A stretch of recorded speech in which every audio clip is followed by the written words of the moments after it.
Chapter 331. Marcus's arrows were not ordinary arrows. They were improved falcon feather arrows and falcon tail arrows, with ironwood thorns as the shaft, keel as the arrowhead, and World of Warcraft wind peregrine falcon feathers as the balance. The best set of arrows in Flower Town. He pulled out 2 arrows wrapped in Soul Disruptor and aimed at an immature snakehead of Gromita. A mature snakehead must have strong mental strength and resistance. An immature snakehead was the best target for interference. A Soul Disruptor would definitely make it crazy. It was difficult to shoot the twisting snakehead, but fortunately he had 8 arrows to try. Wuxia. Finding an opportunity, the bowstring was released, and the arrows guided by Chi shot at an immature snakehead. Unfortunately, the 2 arrows just flew past the snakehead and failed to hit it. But he was not in a hurry, as if he was not facing an intermediate sea monster, but an ordinary beast. At least for a short time, Gromita was not much of a danger to him, because Dosen had already pounced on it. This gradually maturing intermediate World of Warcraft Blizzard beast had been trained by List for a long time, and its intelligence development was by no means comparable to ordinary World of Warcraft. It understood the essence of guerrilla tactics. When the enemy advances, I retreat, snakeskin movement, and release rock thorns when there was time. Not only did it put Gromita in a dilemma, but it also constantly attracted Gromita's intermittent magic firepower. Water arrows were shot randomly, aimed at the hill, splashing mud everywhere. The water blade was swung, and it was indeed Dosen's shadow. 1 snake and 1 dog, unexpectedly, were in a brief stalemate, and it seemed that Dosen had the upper hand. As long as Gromita showed signs of retreating, Dosen would rush up and release rock thorns to seal its position. As long as Gromita released magic to fight back, Dosen would jump wildly to escape. This was just like an enhanced version of rural fun, a native dog fighting a water snake. When attacked, the snake would first coil up to defend, instead of turning around to escape, and the same was true for Gromita. But the coiled-up Gromita was simply a live target for Dosen's rock thorns. The net, threads, and arrows interfered with it, preventing it from successfully releasing its Water Wave Shield. Water Wave Shield was a defensive spell. It could summon a huge shield of water that would condense on the surface of one's body like a wave. It could neutralize a large number of attacks. Without the Water Wave Shield, the strength of the 6-headed Sea Snake King was greatly reduced. Wuxia. Just as its attention was attracted by Dosen, 2 more arrows shot out, accurately hitting the head of one of the immature snakes. Moreover, they were shot through the eyes. The soul-disrupting agent was injected in an instant. In the next moment, the snake's head began to twist wildly, lashing out like a whip. It even aimed at the neighboring snake's head and bit down hard. Taking advantage of such an opening, Marcus shot another 2 arrows, successfully piercing the other immature snakehead of Guramikita. He still had 2 arrows left, so he shot 2 more arrows. This time he aimed at the mature snake's head. Unfortunately, due to the chaotic twisting of the snake's head, it missed its target and missed. The 2 snake heads successfully fell into chaos, crazily biting at the mature snake's head. This caused the 4 mature snake heads to fall into panic. They immediately stopped coiling up and prepared to leave. However, how could List let such an opportunity go? He commanded Dosen to pounce again and entangle it. On the other side, the trainee knight in charge of calcining the dragon's bones had already raised a raging flame, burning the dragon's bones with crackling sounds. In an instant, a huge firebird rose from the flame and radiated in all directions. This firebird came very fiercely. The frantic and fearful Guramikita was immediately scared to the ground. It couldn't move. But surprisingly, Dosen was also trembling in fear and didn't dare to attack, wasting such a great opportunity. The knights were already prepared. They continued to stir sand and fill soil, striving to speed up the solidification of this shallow river section and freeze Guramikita. The smell of cooking snake blood fruit also began to drift over. It was as if the smell had stimulated the 2 immature snake heads that were still in a frenzy. They began to cause trouble again, biting the 4 mature snake heads and making them unable to release any magic. Get up, Dosen. Kill it for me. List kicked the shivering Dosen this disappointing mutt. Dosen multiple rock thorns. Dosen woke up from the kick. Its body was still trembling, but it still managed to release a rock thorns and stab Guramikita, pinning it to the ground. The mud mixed with rubber began to solidify. The entanglement of the nets and threads became tighter and tighter. List knew that the opportunity had arrived. He immediately roared, "Marcus, get ready!" With that, he immediately threw out a fire dragon jar. Marcus' ordinary arrows hit the fire dragon jars flying in midair in a flash and shattered them. List continued to throw the fire dragon jars, while Marcus continued to shoot arrows. In the short time it took for dragon might to erupt, the 12 fire dragon jars all exploded in the air, and the volcanic glassware that Brad had painstakingly carved was broken into pieces. Without any heartache, the magic eye was cast. List saw the magic of the fire dragons mixed together to form a huge magic fire dragon, swooping towards the recovered Gura Makita. Boom! Passing through its body, the heavily injured Murumita let out a shrill hissing sound. Its body bounced up like a rubber band. Blood splattered all over the ground as it jumped out of the quagmire and fled into the rock forest. All of you retreat 40 meters away. Only List could see the magic fire dragon, so the heavy burden of stopping Gura Makita could only be accomplished by him and Dosen. His hand pointed in the direction of Gura Makita's escape. Dosen multiple rock thorns. The firebird came and went quickly, and Dosen had regained his composure. Under List's command he opened his mouth and released multiple rock thorns, stabbing Gura Makita and preventing it from escaping. With this delay, the magic fire dragon swooped down again and burned Gura Makita fiercely. The two crazy snakeheads twisted frantically, not knowing if it was attracted by the smell of the snake blood fruit, disrupting its thinking. This caused Gura Makita's body to twitch a few times, and it couldn't even escape. Multiple rock thorns were released again. Boom! The magic fire dragon swooped down again, and the range of 40 meters had become a desperate distance for Gura Makita. The disturbance of the soul disruptor, the bleeding wounds, the rock thorns stuck in its body, and perhaps the arrows dipped in bee venom, were all taking its life. When the magic fire dragon swooped down for the 4th time, Gura Makita's 4 tight snakeheads finally went completely limp, its breath rapidly fading, and the magic in its body slowly dissipated. The faint fragrance of snake meat began to spread. List, who had been observing with magic eyes, promptly commanded Dosen to rush forward. Dosen, hurry, bite its tail and drag it away. Dosen, who had already adapted to List's complex instructions, pounced forward, bit Gura Makita's tail and dragged it away. Paris, you come too. Drag it away. Taking advantage of the time when the magic fire dragon flew away, the 2 men and the dog successfully dragged the dying Grumble Mida 40 meters away. Sir, the 6-headed sea serpent king is not dead yet, be careful. Marcus circled around and ran over. When he saw List personally dragging Gura Makita, he couldn't help but shout. It can't survive. Teacher Marcus, you all go over there and bring the snake blood fruit potted plants I prepared. I'm going to water them with snake blood. Mid-level sea monster blood could certainly be sold for money, but combined with the smoke mission reward, he still felt that it was more cost-effective to use snake blood to breed sprite worms. Because the reward was an unknown number of sprite worms, perhaps more than 1 snake blood fruit sprite worm would be bred. Chapter 332. The snake-killing operation was a complete success, and great excitement was written on everyone's face. They all surrounded the 6-headed sea snake king, feeling its huge and ferocious appearance. Buckets of snake blood were quickly collected with buckets. They were poured on the snake blood fruit potted plants, but there was too much snake blood for the potted plants to hold it all. List didn't want to waste it, he wanted to maximize the benefits. Carry the snake blood to the carriage along with the snake blood fruit potted plants, and immediately transport them back to the castle. Also bring my shell back to the castle. He stood up and looked at the huge corpse of the 6-headed sea snake king. Such a large corpse, due to the magic fire dragon, was almost cooked. So it would be difficult to sell it at a good price. After all, he had never heard of World of Warcraft and the materials of sea monsters being cooked and sold. The corpse of the 6-headed sea snake king, drag it back to the castle, then decompose it into materials, see what important parts can be sold and store the rest as food.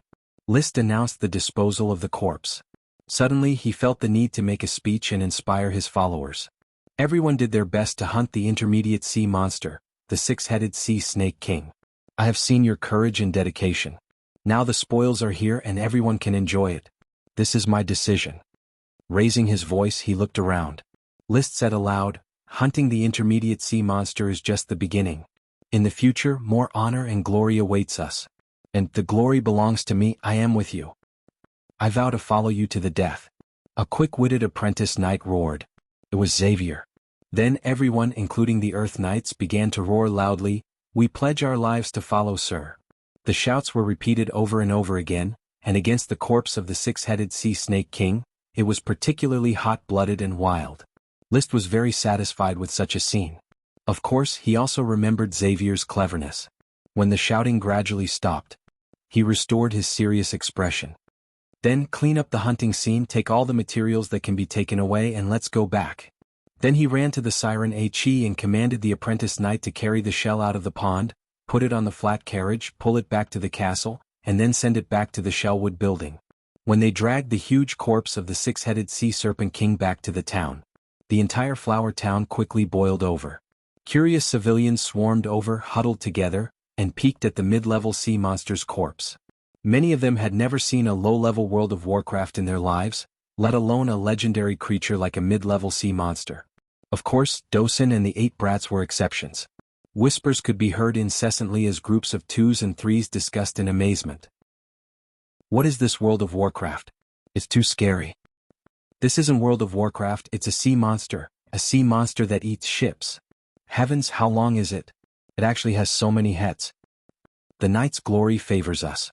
Thank you, great lord, for killing such a terrifying World of Warcraft for us. May the Knight's glory forever favors the flower town. It's not World of Warcraft, it's a kraken. I heard that Sir Lord killed the kraken with a single slash. A mid-level sea monster. It's a mid-level sea monster. It's as powerful as Sir Lord Sir Dosen in World of Warcraft. It can spit out terrifying magic, roll up huge waves, and kill everyone it meets. My brother participated in the battle to kill the kraken. He saw Sir Lord riding on Dosen and killing the kraken with his own eyes. There is no World of Warcraft or kraken that Sir Lord cannot kill. It's worth at least 100 gold coins. Haha, old poke, are you joking? This is a mid-level sea monster. Look carefully, it can be sold for 1,000 gold coins. Its snakeskin can be made into the best leather armor. Even an Earth Knight can't leave a mark on it. I really want to taste snake meat. You will explode from the kraken's flesh. There is a lot of magic inside that will tear your body into a rag just like a scarecrow in a field. Ah, that's terrifying. At this moment, List should come out and accept the worship and cheers of the Flower Town subjects. However, he didn't. He just sent the town's officials to drive away the civilians who were crowding around the corpse of the six-headed Kraken King. He had more important things to do, such as sorting out the space gem. There were too many things inside and it was already full. Now he had to store the snake blood that he couldn't use and take some out every day to water the snake blood fruits. Without an anticoagulant to remove the clotting factors, the blood was difficult to preserve. Once it coagulated, the magic power inside would quickly dissipate. The great wizards who wrote The Secrets of Sea Serpent Monsters watered the fruits with snake blood once because it was very difficult to catch a living sea serpent monster. List, however, had a space gem that could store the snake blood for an unlimited amount of time. Fine steel knight set, floating bottle to store 36D specter, mithril or jade, crystal, black pearl, smoke grass, volcanic glass, fire dragon bone fragment. Sapphire magic ring, sheephead flag, sapphire dragon bow, soul sinking wood, some night novels and magic books. A lot of food, drinking water and other daily necessities, bee venom and thorn venom, as well as essential picnic supplies. The gem space, which was half the size of a room, could not accommodate any more things. He took out some picnic supplies, books, bone fragments, volcanic glass, and the night set and placed them in the study. Only then did he put a total of 10 buckets of snake blood. There is still a little space. After I deal with the corpse of the six-headed Kraken King, I can put the extra World of Warcraft meat in it and use it slowly. This is the corpse of a mid-level sea monster. The nutritional value of its meat is far higher than that of low-level World of Warcraft meat. It is enough for me to eat for a long time. He didn't intend to share a trace of the six-headed Kraken King meat. Anyway, it would be a waste to give it to his followers. Only the elite Earth Knight who took drugs could make the most of the World of Warcraft meat. He was ready to take out gold coins to reward the followers who participated in the battle. If there was extra snakeskin, he could give it to the Earth Knight and sew it to make a leather armor. Middle-level leather armor was definitely the best way to win people's hearts. But 3 seconds later. Forget it, they didn't do much. 90% of the credit should be given to me. It would be a waste to give them leather armor. I'll just reward them with gold coins a little more. I believe that the knight's love for gold coins is more than anything else. After all, gold coins can buy everything. The boss's bonus was to give oil, and the boss's bonus was to give money. He believed that everyone would choose money. Money represented the power that could be freely used. Moreover, the six-headed Kraken King was a treasure. List didn't even want to sell it. It must be known that even with gold coins, it would be very difficult to buy the materials of a mid-level World of Warcraft. He didn't know about Coral Island before, but now there was only one purple sand crocodile left. Chapter 333. This chapter is Adolf 0812 Reward Wuxia. The dissected materials were sent to the warehouse bit by bit, and then moved into the gem space bit by list. Soon the gem space was filled again, but there was still a lot of snake meat left that could not be put in. The 8-meter-long sea serpent had a thick body and weighed nearly 2 tons. List directly ordered Mrs. Abby to marinate the snake meat, which would lose some of the magic contained in the meat, but at least it would not rot. The snakeskin was damaged to a great extent. Because of the huge body of the 6-headed king sea serpent, it can still be made into a complete set of leather armor, which is an excellent defensive material.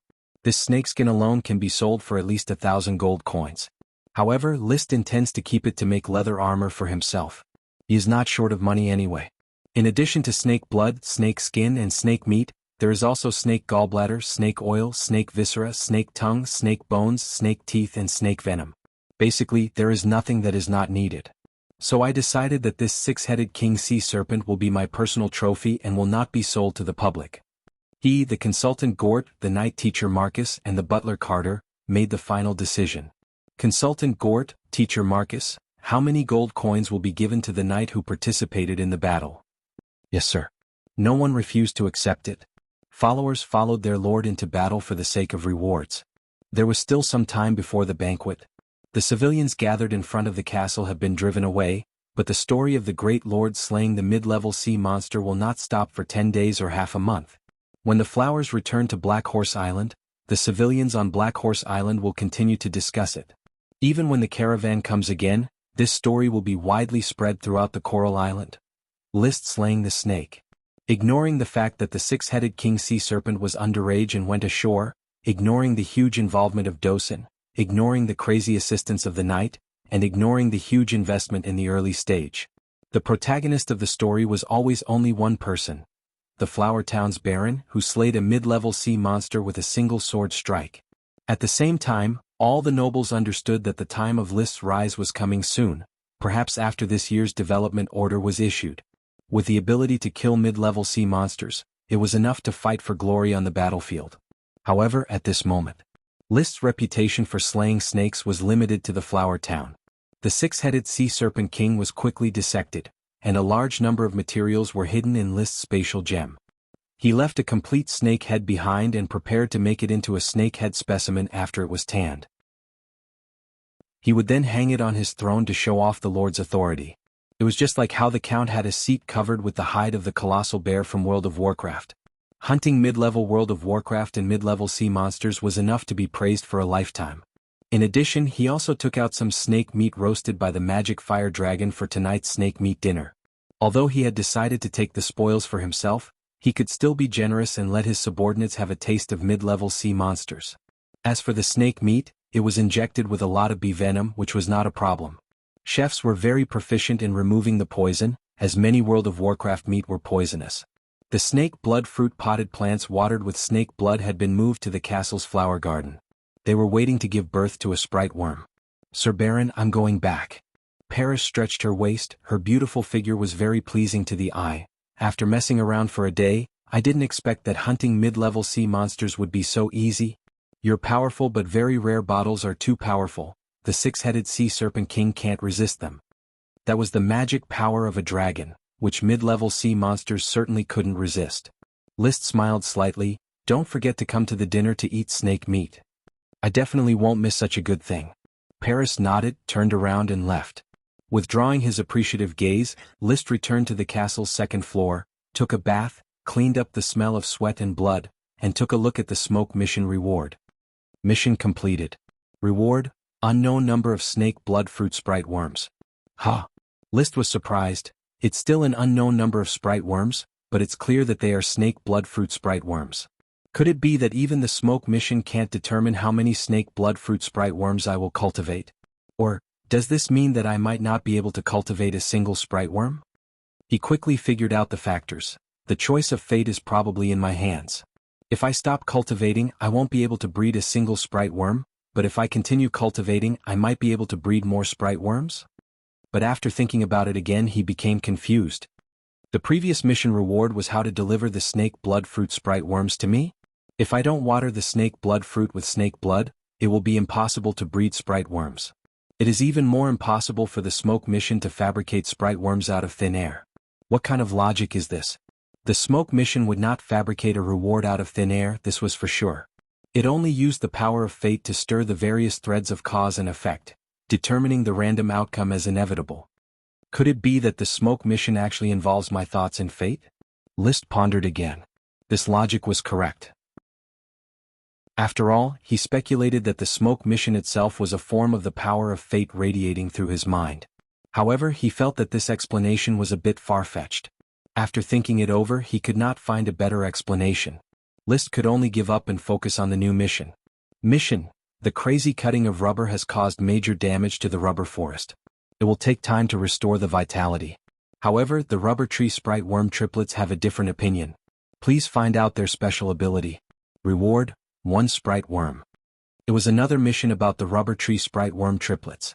Is this a chain mission? Doubts flashed through List's mind. He looked at the content of the reward, which was astonishingly another sprite worm. Is it spring, the beginning of the sprite worm harvest season? Can I crazily breed new sprite worms through the smoke mission? I don't know which sprite worm it will be this time. Could it be a new rubber tree sprite worm? The rubber tree mission rewarded the rubber tree sprite worm. Very clear logic. He even thought that maybe the triplets could mate with each other and breed new rubber worms, which was their special ability. The possibility was relatively small, but what if it was true? After taking a bath, wiping himself clean and putting on new clothes, List was still thinking about the special ability of the rubber worm triplets. If I'm not mistaken, when saving the rubber forest, the triplets will show their special ability. I should go to Black Horse Island as soon as possible, collect the magic fire dragon, and restore the operation of the brickyard. He grabbed his hair and fixed his hairstyle. He went straight to the worm room. After Achi was sent back, he hadn't had time to see her, or he hadn't figured out how to face her. Murumida had been hunted, and the sea was no longer dangerous for the siren Achi. What reason could he have to keep her in the Shellwood building, confined to this small room, which was almost equivalent to a secret chamber? Of course, Achi could be regarded as the most beautiful thing in his private collection. Chapter 334. This chapter is Yang Yunfei, 10,000 Rewards. The siren Achi sat in the rocking chair, her graceful body swaying gently with the rocking chair. The round part covered by the water ribbon also gently changed shape, shaking up, then down, and then trembling twice. Hearing the sound of the door opening, she did not move but glanced through the curtain. She did not have much awareness of protecting herself, because List stipulated that servants could only go in to clean at fixed times. The only one who could come in freely at other times was List. Brother. When Achi saw him, she immediately smiled, her eyes curved into beautiful crescent moons, put down the magic book in her hand and stood up. Below her ankles was still seawater, gently holding her up. Her height of about 1.55 meters made her look especially petite. She had fair and tender skin, a pair of straight and slender legs, and a head of silky blue hair. No matter how many times List has seen such a masterpiece, he can't help but be in a trance. Achi, are you still reading? List came over and habitually rubbed her hair. The thorn sprite Ella, who was taking a bath in the shell, snatched a line, "Wow," was a greeting. But List ignored it. Achi is studying Mylisai Truth's research notes and studying the magic water wheel wall. I feel that I have understood it thoroughly and should be able to learn it soon. Achi said happily. By the way, brother, Achi saw you dissecting Tulamida. Now Achi is no longer afraid. Now Achi has learned 3 water magic. Water arrow, and water bullet, and is about to learn the water wheel wall. From the beginning of her contact with magic to the present, it has been less than 3 months. This talent is almost unmatched in List's knowledge. Many magic apprentices may not be able to release the most basic magic in 2 or 3 years, let alone become a magician.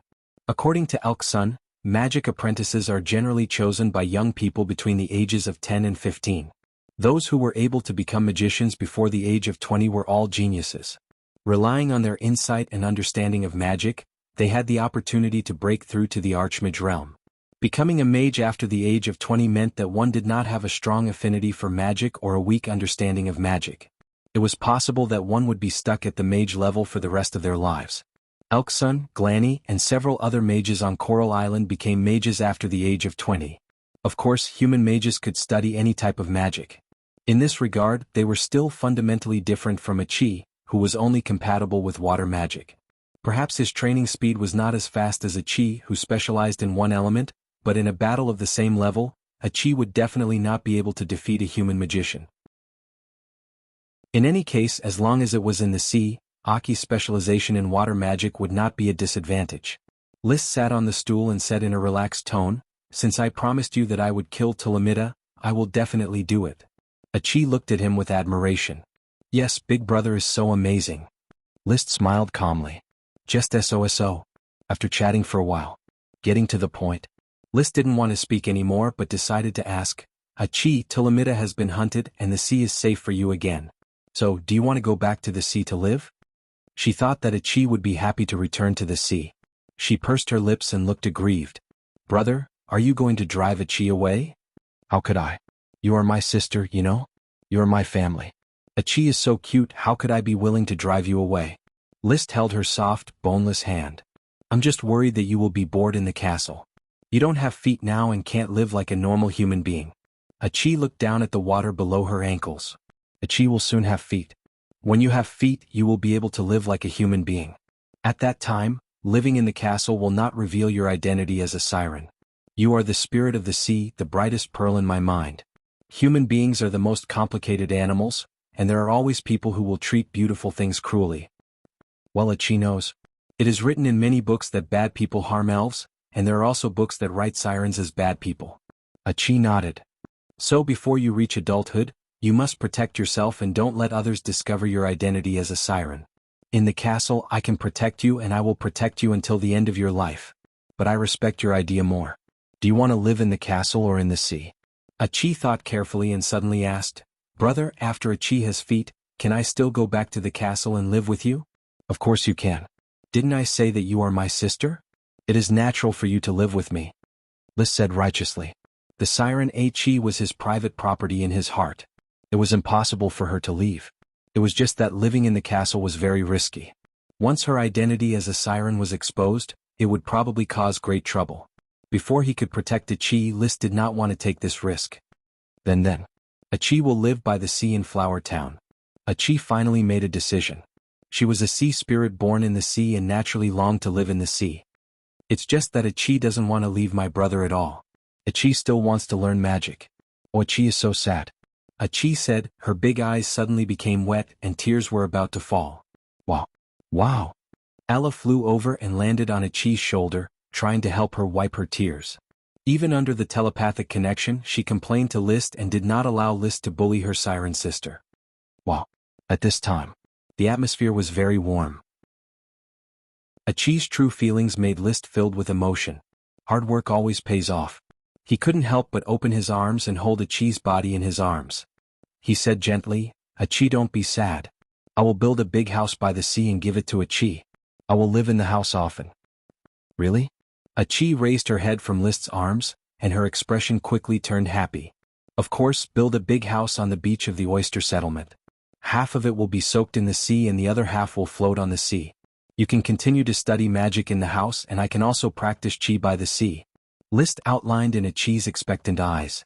With rubber, building a house was very simple. When the tide was low, the foundation and the rock platform were watered with rocks mixed with rubber water to ensure that it could withstand the waves. On the platform, the house could be built directly with ironwood thorns, or the flowers could pull a ship of bricks, or even the rocks of the thorns ridge. The house would be built soon, and the mistress would be hidden in the golden house. Chapter 335. Solving a Qi's living problems. List's mood was now only refreshed. Before the banquet began, Gort and Marcus had calculated the rewards of the knight who participated in the battle. Excluding List and Paris, there were a total of 7 Earth Knights, each of whom would be rewarded 10 gold coins, 62 Apprentice Knights, each of whom would be rewarded 1 gold coin, and the construction and logistics officials, each of whom would be rewarded 1 silver coin. A total of 137 gold coins were rewarded. List directly added to this plan. Among the Earth Knights, Marcus Wheeler was rewarded with 20 gold coins for his hard work. Paris was rewarded with 10 gold coins for being unable to be treated differently. Charles Pitfall was rewarded with 15 gold coins for his bravery. Among the Apprentice Knights, Xavier Oxdung was rewarded with 2 gold coins for his cleverness. In the logistics list, the reward for the town's main officer, Gort and Isaiah, was increased to 5 silver coins and other officials were increased to 2 silver coins. Therefore, the total reward was increased to 170 gold coins. Compared to the mid-level sea monster that could be sold for thousands of gold coins, after deducting the material and labor costs invested, and List's personal contribution, these rewards were enough to satisfy all the participants. When the rewards were announced, everyone who participated in the banquet was so excited that they danced with joy. Just one battle reward was worth several years of hard work. So war is always the best way for a knight to make a fortune. The knight couldn't wait to go to the battlefield tomorrow to compete for credit and benefits. These emotions were fully released in the banquet that followed. The rich dishes and sufficient wine instantly ignited the atmosphere of the castle. Flower wine, crescent wine, hopped beer, fruit wine and rice wine. With Gort presiding over the banquet, it was never dull. List sat in the main seat and almost every time he ate a mouthful of food, someone would pick up a glass and toast him and flatter him. Before the hunt, many people were skeptical of his decision. After the hunt, no one dared to question List's decision, leaving only endless respect. Wow! Wow! Ella, who loved to join in the fun, never missed such a scene. She ate and drank, adding a lot of joy to the chaotic banquet. When the delicious snake meat was served and everyone had a share, the atmosphere of the banquet reached its climax. Intermediate World of Warcraft, sea monster meat. If it wasn't for List's glory, no one here would have been able to taste it in their entire lives. Now everyone had a small piece. He held the knife and fork in his hand. Gort trembled with excitement. Oh my God, the glory of the night, I can't believe that one day I can eat the meat of a mid-level sea monster. I'm so happy that it feels like a dream. Isaiah restrained his excitement and said in a pious tone, If I follow Sir Lord, my dream will come true and I will be able to eat the meat of a mid-level sea monster. I have no doubt that this day will come. I just didn't expect it to come so quickly. Coming to the flower town was the best decision I've made in my life. This is just the beginning. Marcus cut a small piece of snake meat and put it in his mouth, chewing it carefully as if it was dragon meat. Following in the footsteps of Sir, countless glories are waving at us. Oh, it's so delicious. There has never been a food that makes me want to cry. Charles, who had just joined the flower town for less than 2 days, took several deep breaths before he began to eat. All the imagined beginnings are not as good as the present one. Looking at the followers, they expressed their feelings while eating as if they were holding a ceremony. List only felt a little funny. There was still more than a ton of 6-headed king sea snake meat in his gem space, enough for him to eat for half a year. However, when the snake meat entered his mouth, the taste was beyond imagination. It was a bit like a lamprey, chewy without a trace of fishy smell, only delicious.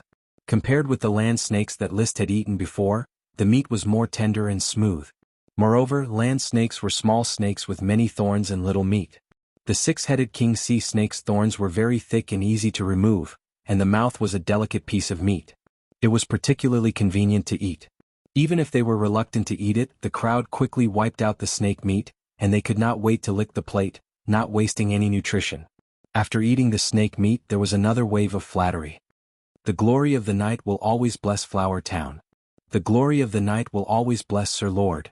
At this dinner, almost everyone was drunk, and the drunkards were sent back to their homes late at night. Even List himself was so drunk that he didn't even remember the habit of bathing every day. He fell asleep on the bed. Strong physique and abundant chi. One night was enough to sober up and adjust the body to its best state. There were many things to do in the new day. The first was to collect the magic of the fire dragon. In one night, the river where enough rubber had been dumped had been completely solidified and messed up. Seeing this, List was a little distressed. I shouldn't have used rubber long ago. Not only did it not trap Ulumida, but it also damaged the vitality of the rubber tree. Now it's distressing to collect a little rubber and build a big house for a chi. The ground had hardened and was about to be baked into stone by the magic of the fire dragon. The pond in front of the small river had become a dammed lake. The river water gathered and spread around, and the original river could no longer be found. The rock thorns still exist, and these stones will be broken by the serfs in the future and brought back. Stone is an important material for construction, which is the daily product of Dosen. It took a whole morning to collect the magic of the fire dragon and put it into the spare fire dragon can. There was no trace of residual fire dragon magic. In the afternoon, the snake blood fruit was watered with snake blood for the second time. The magic eye observation did not find any signs of breeding sprite worms. Then List took a Chi and the rubber worm triplets and sailed to Black Horse Island on the flowers. A Chi was about to enter the sea and she could no longer stay in the castle.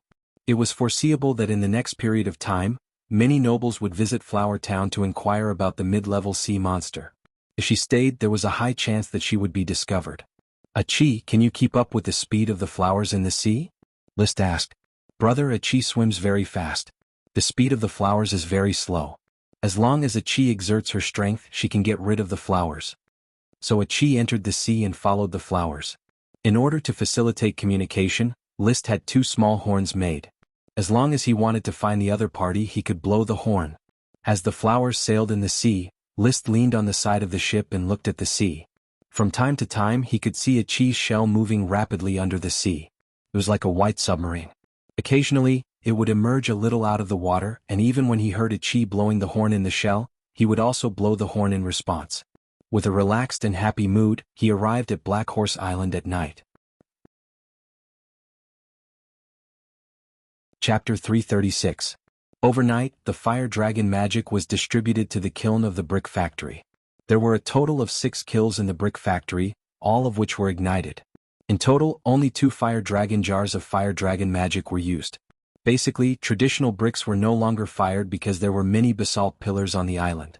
They were dug from the ground to a depth of 1 or 2 meters, all of which were hard stones. There was no shortage of stone.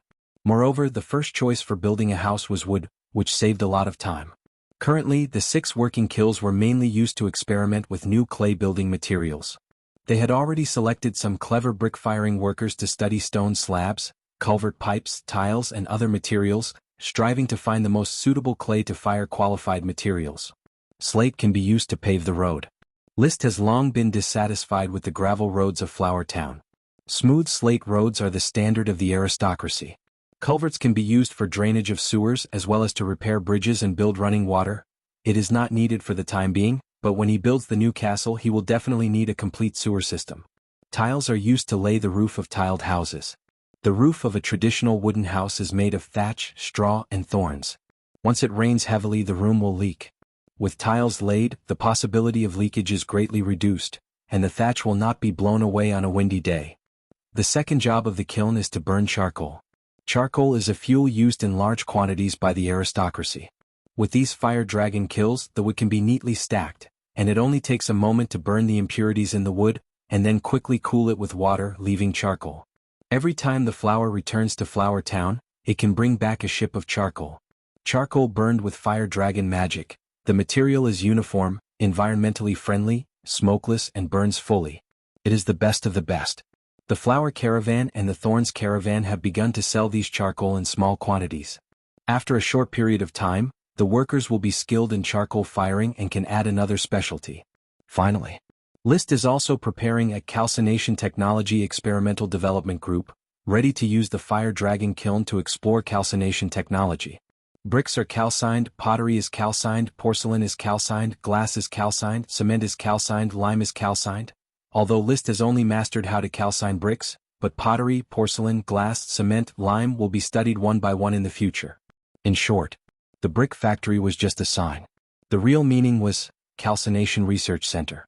The next morning, List picked up the horn-mounted docin and went straight to the rocky beach under the lighthouse. Then he blew the horn. Not long after, a large white shell appeared on the surface of the sea, followed by the sound of a small horn. After the greetings, List then began a new day of work. He took the triplets to the oak forest. He was preparing to study the special ability of the triplets and restore the vitality of the damaged rubber tree. The worm stalk was already in good condition, and all the cuts it had received had healed. He placed the triplets on a rubber tree that had been cut a few times. Through a telepathic contract, the triplets repaired the rubber tree. Come on, you 3 little fellows. Try to repair the rubber trees and restore their vitality. Casting magic eyes, he carefully observed their actions. The 3 rubber worms lined up and began to move on the trunk of the rubber tree. Then 2 rubber trees, one on the left and one on the right, climbed to the other sides of the trunk. Hey, these 3 little fellows actually separated without any external force? List expressed his surprise. Unless someone caught them and separated them, as long as they were placed on the ground, they would crawl together and then line up to act in unison. There had never been any active separation.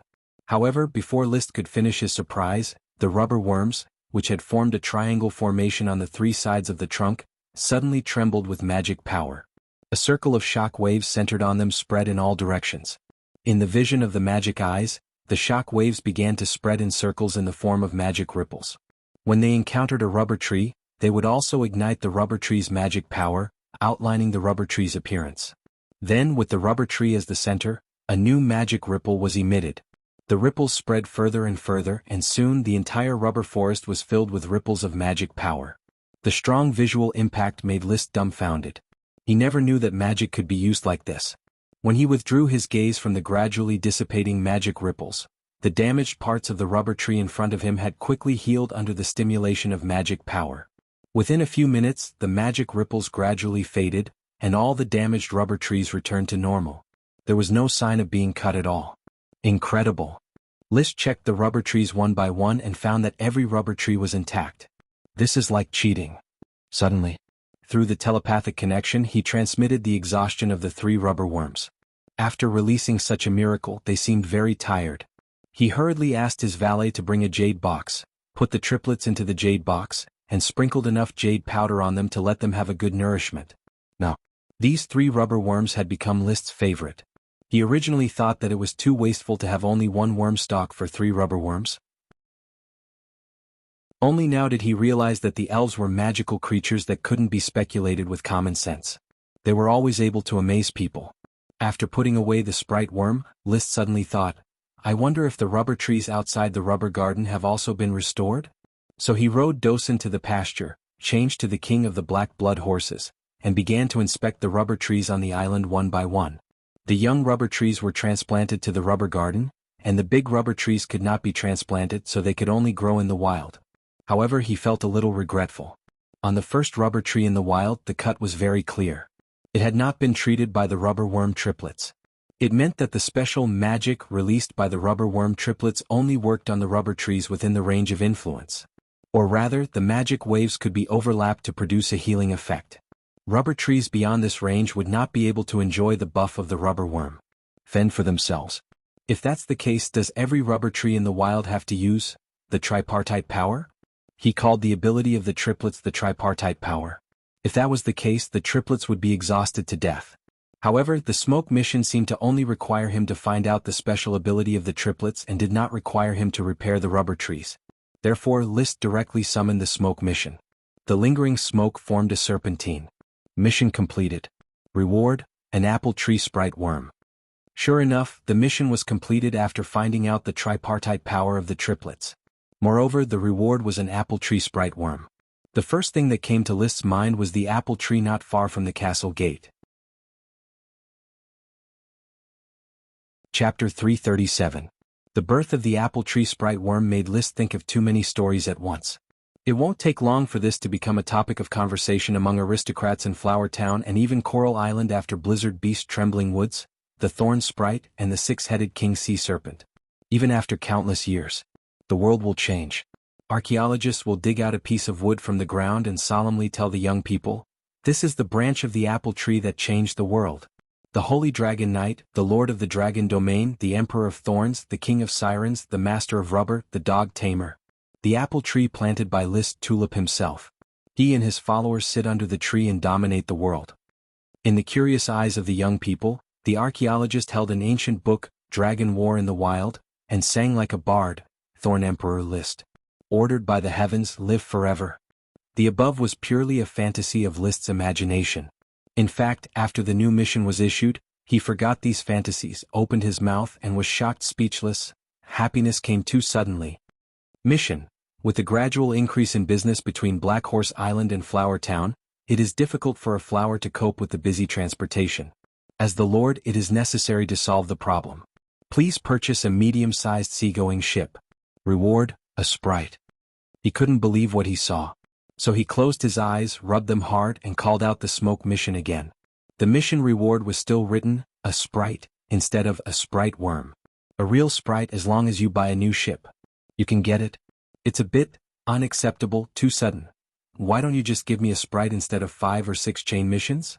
List always felt that with the nature of the smoke mission, it was difficult to directly draw out the sprite. Because smoke missions cannot produce rewards out of thin air. It is through the power of fate that a needle is threaded to present a reward. It is conceivable how many threads of fate need to be changed to draw out a sprite. However, when he took a deep breath and calmed down, he realized that he had made a mistake. For the power of destiny, it did not need to lift a stone at all. It only needed to find a fulcrum and gently move it to change the entire stone, or even pry up an entire earth. If there is an elf around Flower Town and Black Horse Island, can it be moved by the smoke task and then used as a task reward? With that in mind, everything suddenly became clear. Thinking back to the smoke mission, even the invisible dragon was drawn over. It was evident how magical the power of fate was. The initial excitement slowly subsided. List steadied his emotions, turned his horse around, and headed straight for Port Town. He didn't want to stay on Black Horse Island for a moment longer. He just wanted to return to Flower Town and buy a new boat with the help of Tulip Castle. Teacher Marcus, I will leave the affairs of Black Horse Island to you. The rubber trees in the rubber garden have been restored and rubber can be collected again. You should organize serfs to collect a batch as soon as possible. I need to build a house in Flower Town. Yes, my lord. There was nothing else to explain.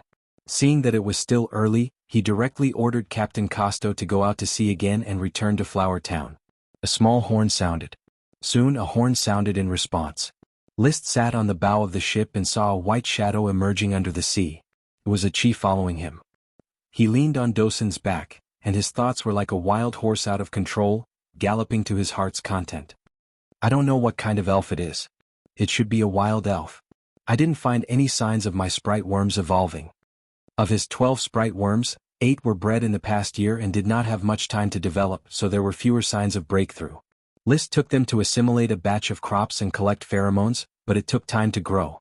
The other 4 sprite worms, corn worm, wheat worm, tulip worm and alfalfa worm, were all given to him by the count. There was also a thorn worm which had evolved into a sprite, Ella.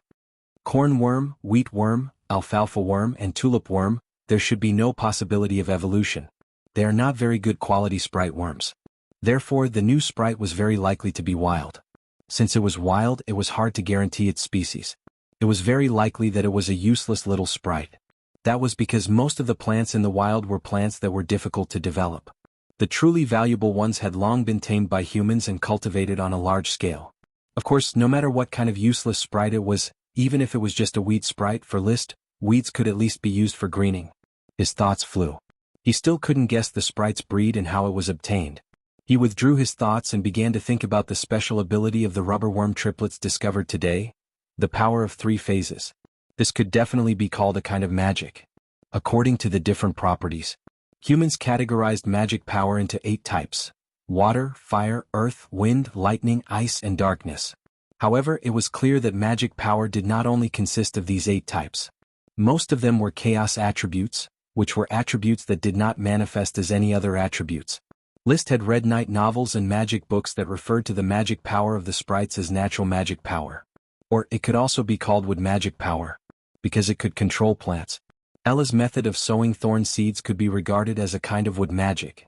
Therefore, the power of 3 phases of the rubberworm triplets should also be regarded as wood magic. In fact, there were some people who regarded the magic power of dragons as a new kind of magic power, metal magic power. Needless to say, metal dragons could produce metal at any time. Of course, it could be called metal magic power. Although gem dragons did not produce metal but gems, their production method was the same as metal dragons. Therefore, it was also called metal magic power by a few humans. Although the magic power of elemental dragons had the attributes of water, fire, earth, and wind, its ability to infect the surroundings was obviously different from that of ordinary magic power. It could barely be called metal magic power. According to this view, the sacred dragon also had metal magic power. The wood attribute represents nature, and the metal attribute represents infection and creation. I always feel that this division is very far-fetched. It is as if different kinds of people have to be divided into 4 categories: tall, short, fat, and thin. List shook his head. He did not support this division. The fire dragon should be of the fire attribute. Why should it be classified as a metal attribute? Like a siren, Achi had unusual magic power, but she had an affinity with the water attribute and should be classified as a water attribute creature. The fire dragon naturally had extraordinary magic power, but it released fire magic power, so it should naturally be classified as a fire attribute creature. In short, there are thousands of extraordinary manifestations of magic power. There is no need to stick to which attribute it is. The power of 3 phases is magic formed by magical magic power. It was not clear yet. This was unique to the rubber worm or the triplet sprite worms. Liszt believed that he would have this type of sprite worm in the future. Chapter 338. In the evening he arrived at the Port of Flowers. After confirming that Achi had returned to the seaside, Liszt returned directly to the castle and began to count how many gold coins he had. The result was that if he did not sell his fixed assets, he could probably only gather 100 gold coins. The flower wine market has not yet fully opened and it is difficult to raise many gold coins in a short time. This money is not enough to buy a medium-sized ship. I have to prepare at least 500 gold coins. The first generation of Sapphire Grand Duke Andrew Sapphire had not yet created the Grand Duchy of Sapphire, and human beings living on the mainland had not yet entered the age of navigation. Ships were mostly powered by oars, poles and oars. They sailed in inland lakes and rivers and rarely even appeared offshore. It is not known when the sail was invented. It is estimated that if you want to trace it back, it will be traced back to the Moon Empire. All the cultural sources of the world can be related to the Moon Empire.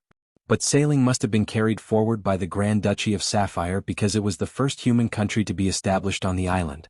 There was a lack of serfs, food and minerals on the island. Everything had to be snatched from the mainland. Small inland boats such as oars could not withstand the wind and waves. Sailing ships became the main force of navigation. Driven by war, sailing ships developed rapidly between the archipelagos and the Grand Duchy of Sapphire. Basically, oars have been eliminated here. Only sailing ships are being built and sold. There are currently 3 classes of sailing ships: small 1-masted sailing ships, medium-sized 2-masted sailing ships, and large 3-masted sailing ships. Sails are all horizontal sails. Of course, in the era before longitudinal sails were invented, they were all uniformly called sails. Only Liszt would distinguish them by horizontal sails. The sail of a 1-masted sailing ship, more accurately known as a square sail, is a bit similar to the kind of sailing ship used by the Vikings, with a huge square sail hanging on it. The sail of a 2-masted sailing ship is composed of small horizontal sails, and the same is true of a 3-masted sailing ship. These 3 classes of sailing ships are divided into 3 types: cargo ships, ordinary ships and fast ships. Cargo ships are very spacious and the cargo holds are huge, but they move very slowly. Fast ships are narrow and the cargo holds are small, but they move very fast. Ordinary ships are a combination of the two, neither big nor small, neither fast nor slow. The Flower is an ordinary 2-masted sailing ship. It is distinguished according to the cost of a popular ship. An ordinary sailing ship is between 50 and 200 gold coins. A cargo ship is between 100 and 300 gold coins. A fast sailing ship is between 200 and 400 gold coins. An ordinary brig was worth between 500 and 1,000 gold coins, while the Flower was worth at least 500 gold coins. The brig was worth between 800 and 1,200 gold coins, while the brig was worth between 1,000 and 1,500 gold coins. A 3-masted sailing ship is between 2,000 and 3,000 gold coins. A 3-masted sailing ship is between 2,500 and 3,000 gold coins. A 3-masted sailing ship is between 2,500 and 4,000 gold coins.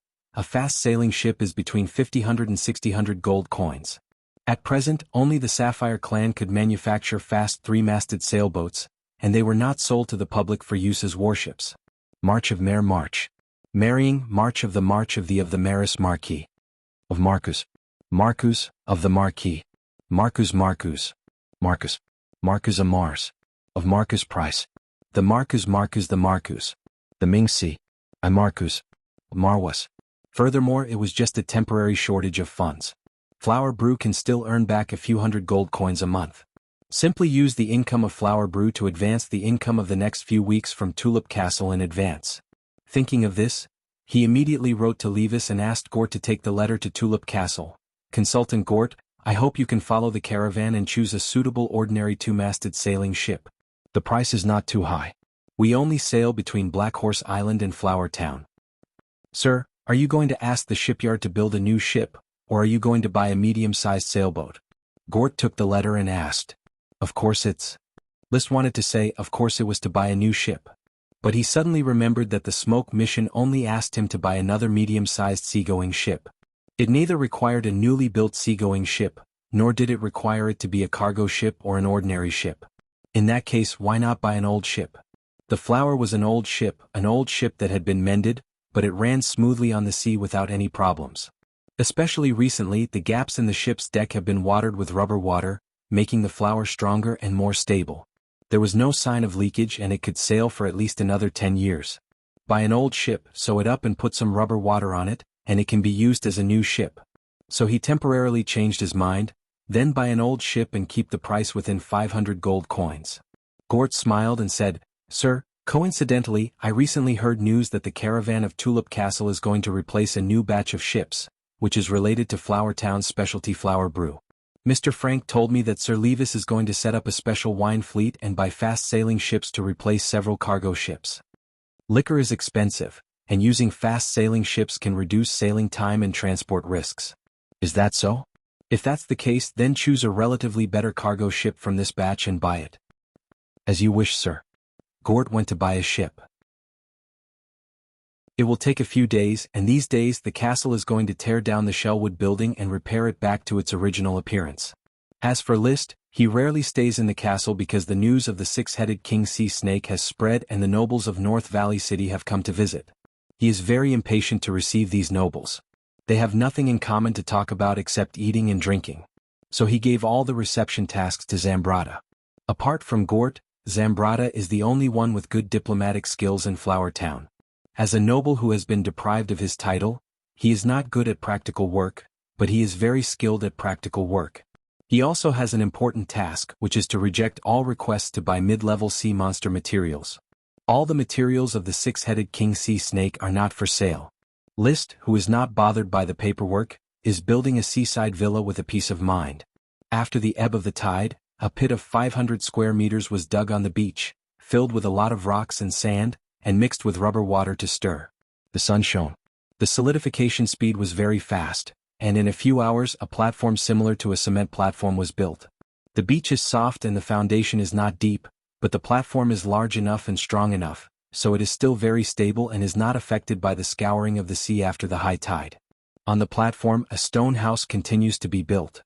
This stone house will be submerged by the sea at high tide, allowing a chi to enter and exit freely. A wooden house continues to be built on the upper level of the stone house for List to live in. A chi can also read books and study magic along the steps. Taking potions, practicing chi, listening to the sirens sing. Chapter 339. List was so intent on supervising the construction of the Seaview Villa that he even trained the dogs at the seaside. Only when his sister Elvira came, he received her and reluctantly cut off a small piece of snakeskin and sold it to her to make leather armor for 50 gold coins. It was equivalent to a half-sell price. After getting a piece of mid-level sea monster snakeskin to make leather armor, Elvira left happily. He continued to supervise the construction of the Seaview Villa, a two-story structure. Stone houses, wooden houses were built very quickly. It has to be said that the effect of rubber was too powerful. Jormea rammed earth, who was promoted to the only architect of Black Horse Island, tried his best to complete List's ideas. List was not an architect, so he did not consider any mechanical structure at all. Jormea needed to carefully consider whether the layout of each wall could withstand the weight of the top floor. But fortunately, it was only a two-story villa. There was also an elevated boardwalk, which ran from the Seaview Villa to a place where the high tide could not submerge. All of them were ironwood thorns, which were not afraid of the erosion of blisters, and then glued with rubber water, hanging high on the beach, which could be described as a bridge hundreds of meters long. Looking at the Seaview house that was taking shape little by little, List could not help but think of a few words: rich, capricious. Such a Seaview house consumed a huge amount of manpower and material resources that ordinary nobles could not afford. That is, List's own territory was rich in resources: rubber, ironwood, stone, sand, all of which could be said to be free. The serfs worked for only 1 or 2 copper coins a day. Moreover, it was luxurious to use rubber to build a house. Paving bridges, roads and building houses should never be the main use of such items with strategic value. When the Seaview Villa was completely built, it was already the middle of April. The magic in the bodies of the 8 little ones was getting more and more abundant, and they could release magic at any time. This time, with the presence of their father, Dosen, as a demonstration, There was no need for List to guide them to release magic. However, they still had to be trained strictly when it came to releasing magic. Storm, flame, rock, waves, thunder, light, ice, shadow, line up. List stood on the beach and carried out today's blizzard beast formation training.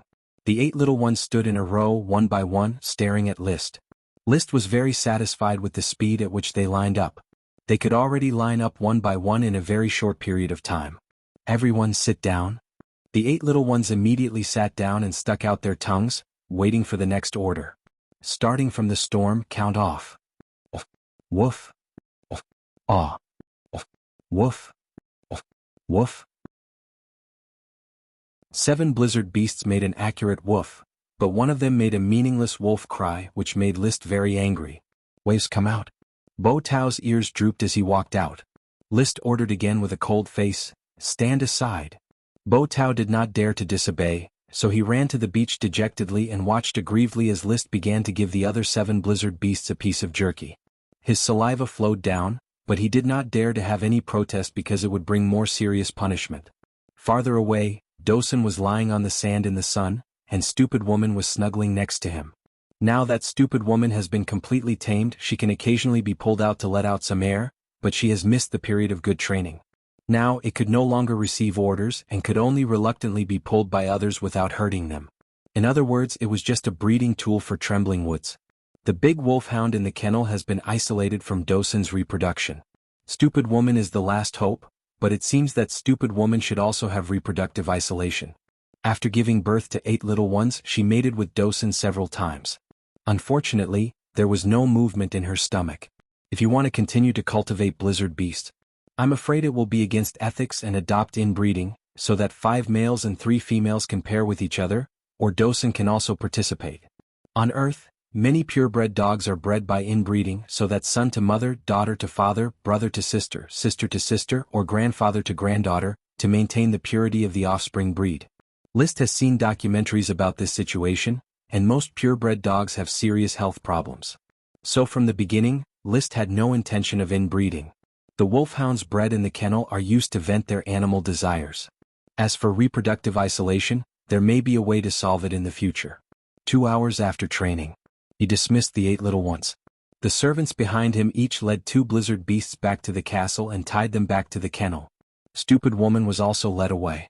The dog prison has been demolished, and she has a separate new kennel. Only Dosen can stay and follow List. Obedience to instructions is deeply engraved in his mind. He never hurts people indiscriminately, so he is rarely chained. Along the elevated boardwalk, List went straight to the Seascape Villa.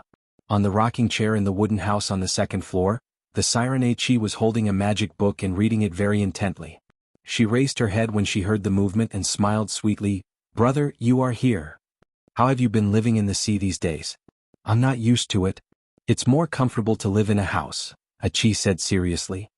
"I used to hide in a shell alone in the sea. Now that I have a house, it's like I have a small world of my own. Thank you, brother, for giving Chi a big house." Perhaps this is women, they have a natural preference for houses. It may also be the attraction of civilization. The original human beings also lived in the wild and caves. Until the development of civilization, no one wanted to go to the wild and live in caves. "Have you mastered the water wheel wall?" "Well, brother, look." Chi put down the magic book, waved her palm gently, and a round water disc immediately appeared in front of her. The water disc rotated like a wheel. The high-speed rotation of the water can form a very strong defensive shield, which can block the impact of an instant explosion. List pulled out the red blood sword and tested the strength of the water wheel wall. He found that it was indeed strong and had an elasticity that pushed the red blood sword outward. Judging from his experience, he would need to use at least one fighting skill to break this water wheel wall. Chi was now becoming more and more scholarly and continued to explain. According to the information summarized in the magic books, Chi read, "The water wheel wall and the water whirlpool are the decomposition forms of the higher-level water wave shield." Chi is already learning the water whirlpool. After learning it, she can almost study the water wave shield. "That's amazing, Maya Chi." List gave a thumbs up. The immature little siren was now going to attack the great magician. He no longer disturbed Chi's magic study, but set up a small magic fire dragon. The seaside house was relatively humid. He intended to use the burning effect of the magic fire dragon to dispel the moisture and keep the room dry. It was also to create a good environment for taking potions, limited to one room. After all, the magic fire dragon was equivalent to a heater. It was going to be summer soon and people would die from the heat. After taking the potions, he recorded the data and felt refreshed. List said goodbye to the siren Chi and returned to the castle for lunch. Chi, who had been reading magic books for a long time, stretched, ate a few raspberries, then returned to the shell and swam to the sea. She liked to swim in the sea in the afternoon to wash her body and mind. Chapter 340. The second ship of Flower Town came quickly. It was a big, fat, two-masted sailboat with a half-new hull and a mended sail. The flower had just returned from transporting charcoal and was moored in the flower port, making the best comparison with the sailboat. The width was about twice that of the flower and the length was basically the same. The sail of the mast was also wider and looked fatter than the flower.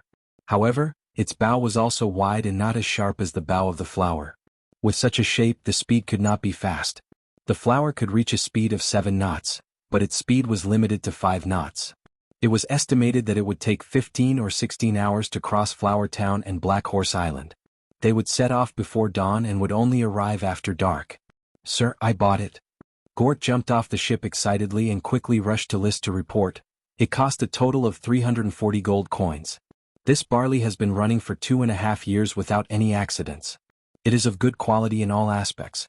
Comparing several cargo ships, the barley is the most suitable. Captain Costo of the Flower, after a careful inspection, agreed with Gort's statement. "Sir, this barley is really good. It is worth 340 gold coins." List did not know much about ships, but he was basically satisfied with the barley. The overall framework of the cargo ship was good. With a little repair it could definitely be made into a new ship. He thought about it and said, "The barley does not fit the temperament of Flower Town. Change it to thorns." Thorns were a specialty of Flower Town and the first species of sprite. Naming it after thorns was in line with the characteristics of Flower Town and directly pointed out the glory of the Lord. The task of repairing the thorns will be handed over to Captain Costo. In addition, you have to train a qualified new captain and a sufficient number of sailors as soon as possible.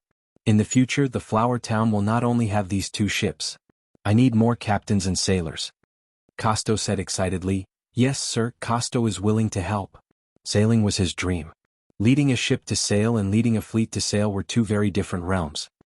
He looked forward to the day when the fleet of flowers would sail across the sea, and he firmly believed that this day would not be too far away. In the near future, the great Lord will bring it all. List did not waste any more time at the port. After receiving thorns, he returned to the castle. He then summoned the smoke mission. Mission completed. Reward, 1 mangrove sprite. Mission complete. The elf was also rewarded. Although he didn't know where it was, seeing the 2 serpentines of mangrove, he already knew where he had to go to find the elf. It was a subsidiary island of Black Horse Island, Mangrove Island. However, there didn't seem to be much surprise. He seemed to be a little disappointed. Mangrove fairies? Is it a mangrove? It's a common tree by the sea.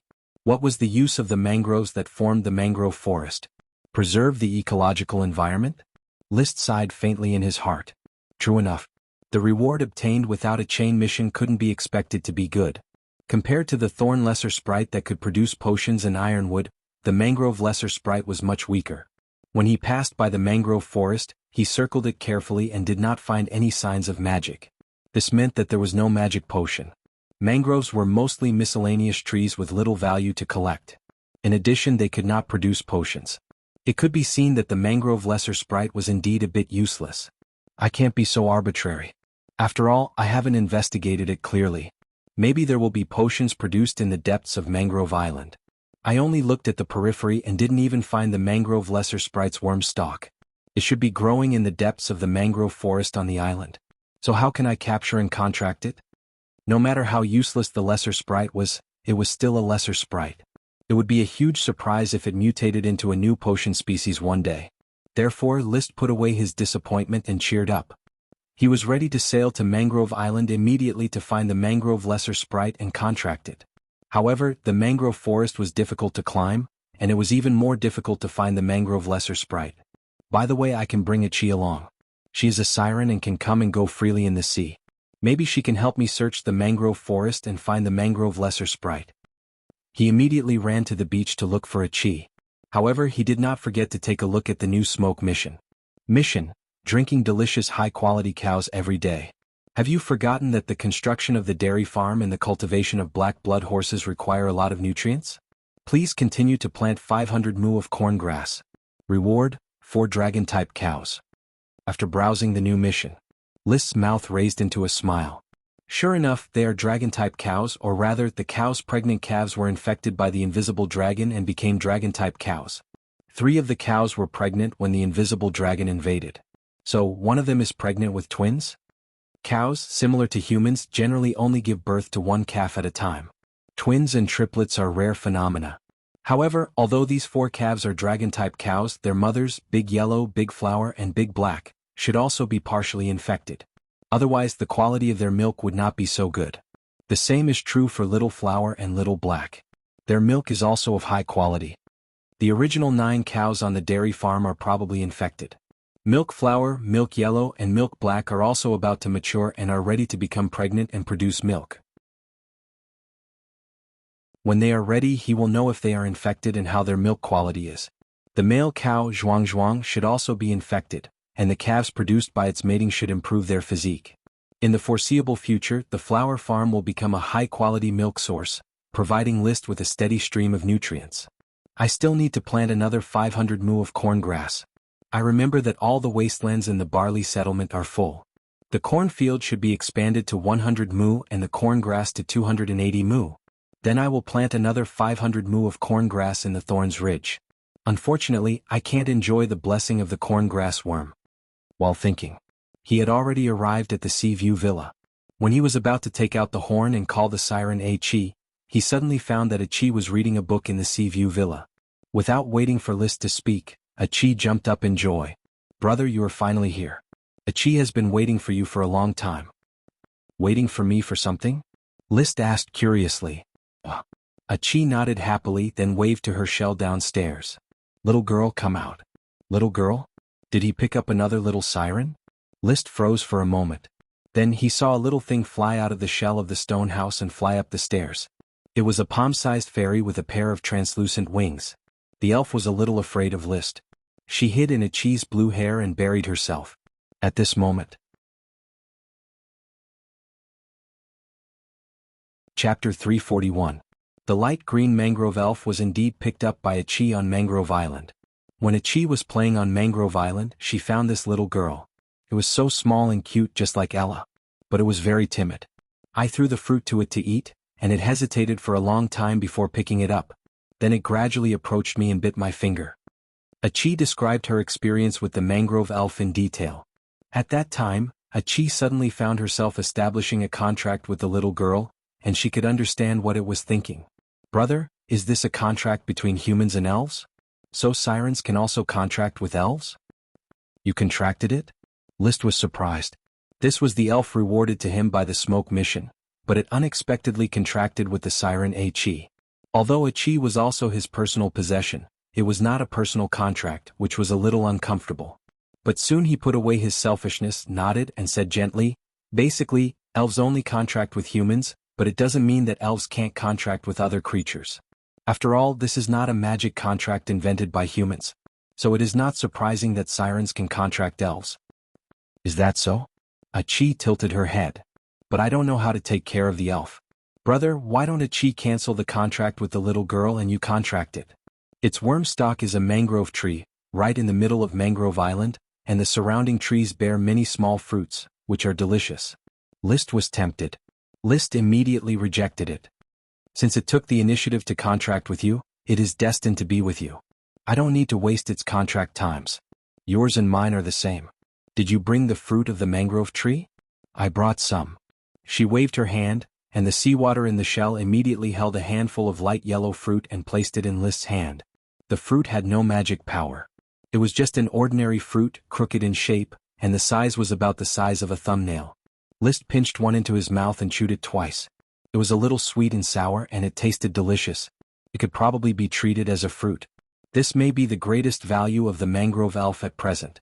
He could only hope to encounter the magic medicine mangrove in the future, or mutate a more valuable species of mangrove. "Chi, did you name it?" List asked as he looked at the elf who had poked its head out of Achi's hair and was looking at him curiously. Unlike Ella's rough and careless image, it looked more delicate, and its color was crystal clear like jade. There were 2 small green leaves and a small red flower on the top of his head. Her big eyes blinked, appearing extremely pure. It made a sound like a little girl talking to herself. Jianghu. No wonder Achi called it a little girl. Brother, I've been thinking for a long time, but I still can't think of a name for it. Why don't you give it a name? Let me. List didn't refuse. After thinking for a while, he had an idea. Let's call it Nami. Nami? Yes, this name represents the summoning of the tides. Nami? Well, let's call it Nami. It's a nice name. Achi pulled the mangrove elf out of her hair and placed her on her palm. Little girl, your name is Nami from now on. Do you understand? The little elf called out timidly, Jianghu. She accepted her new name, Nami. Achi, since Nami is already your contracted elf, you should take good care of it. I will give you a jade box and some jade powder to feed it. Then every time you go to the mangrove forest, pay attention to the attributes of the mangrove worm fungus and figure out the role of those mangroves. The siren nodded. Achi understands. Nami will definitely help brother and play the role of an elf. She had read a lot of books and knew the value of elves to humans. Wait here for a while. I'll bring Ella over and let it meet Nami. Okay. After a while, the sound of horse hooves could be heard. List had brought Ella over. After seeing Achi, Ella was very happy and repeatedly cried, wow, wow. It hadn't seen the siren for several days. At this time, from Achi's hair, Nami poked her head again. Suddenly, the 2 elves met for the first time. Ella was stunned. It flapped its wings and stared at Nami in a daze. No one knew what it was thinking. It was not the first time it had seen its kind. It had seen it in Tulip Castle. Nami was seeing its kind for the first time. She stood on Achi's shoulder and waved her hand, looking at Ella. She greeted softly, Jianghu. 10 seconds later, Ella reacted and flew over to Nami. List watched the interaction of the 2 little guys with a smile on his face. He felt that such a picture was really beautiful. However, the next moment his smile stopped abruptly. He saw Ella fly to Nami, raise her little hand and directly slap Nami's head. Wow. Her emotions were strong. List immediately sensed that she was telling Nami to get out. Nami was directly slapped by this slap and fell from Achi's shoulder. Fortunately, Achi reacted in time and separated a water belt to catch Nami. Falling on the hose, Nami bursts into tears. Oh! List hurriedly shouted, stop it. After listening, Ella put her hands on her waist and swaggered in the air. She shouted wow to List and wow to Achi as if to show how powerful she was. When she saw List, she glared. She flattened her mouth and flew back to his shoulder, not daring to make trouble. On the other side, Achi had already held Nami and comforted her softly. Don't cry, Nami. Ella didn't mean it. It's usually very cute. I believe you will become good friends. This was not a happy meeting. After Achi's comfort, Nami no longer cried, but hid in her hair and never showed her head again. Compared to Ella's boldness, she was really timid. Take care of Nami? List didn't know what to say, so he simply took Ella back. Along the way, Ella was naturally scolded and punished. She was not allowed to leave the worm room for 3 days. If she hits another elf next time, the punishment will be doubled. In the face of such punishment, Ella looked dispirited all the way. She was too active and confinement was a nightmare for her. Moreover, there was no warm shell to bathe in the worm room. When he returned to the castle, the town's administrative officer, Isaiah, just arrived. Sir, what can I do for you? Ella was handed over to Butler Carter to be sent to the worm room. List said, I intend to expand 500 acres of corn grass. See if there are any wastelands that can be cultivated and immediately arrange serfs to cultivate them. Now it is past the spring plowing season, and the cultivation should be completed as soon as possible. We already have 280 acres of corn grass. According to the arrangement at the beginning of the year, it is enough for Flower Town to use. Why do we still need to cultivate 500 acres? Because I intend to expand the scale of cattle and horses. As you wish.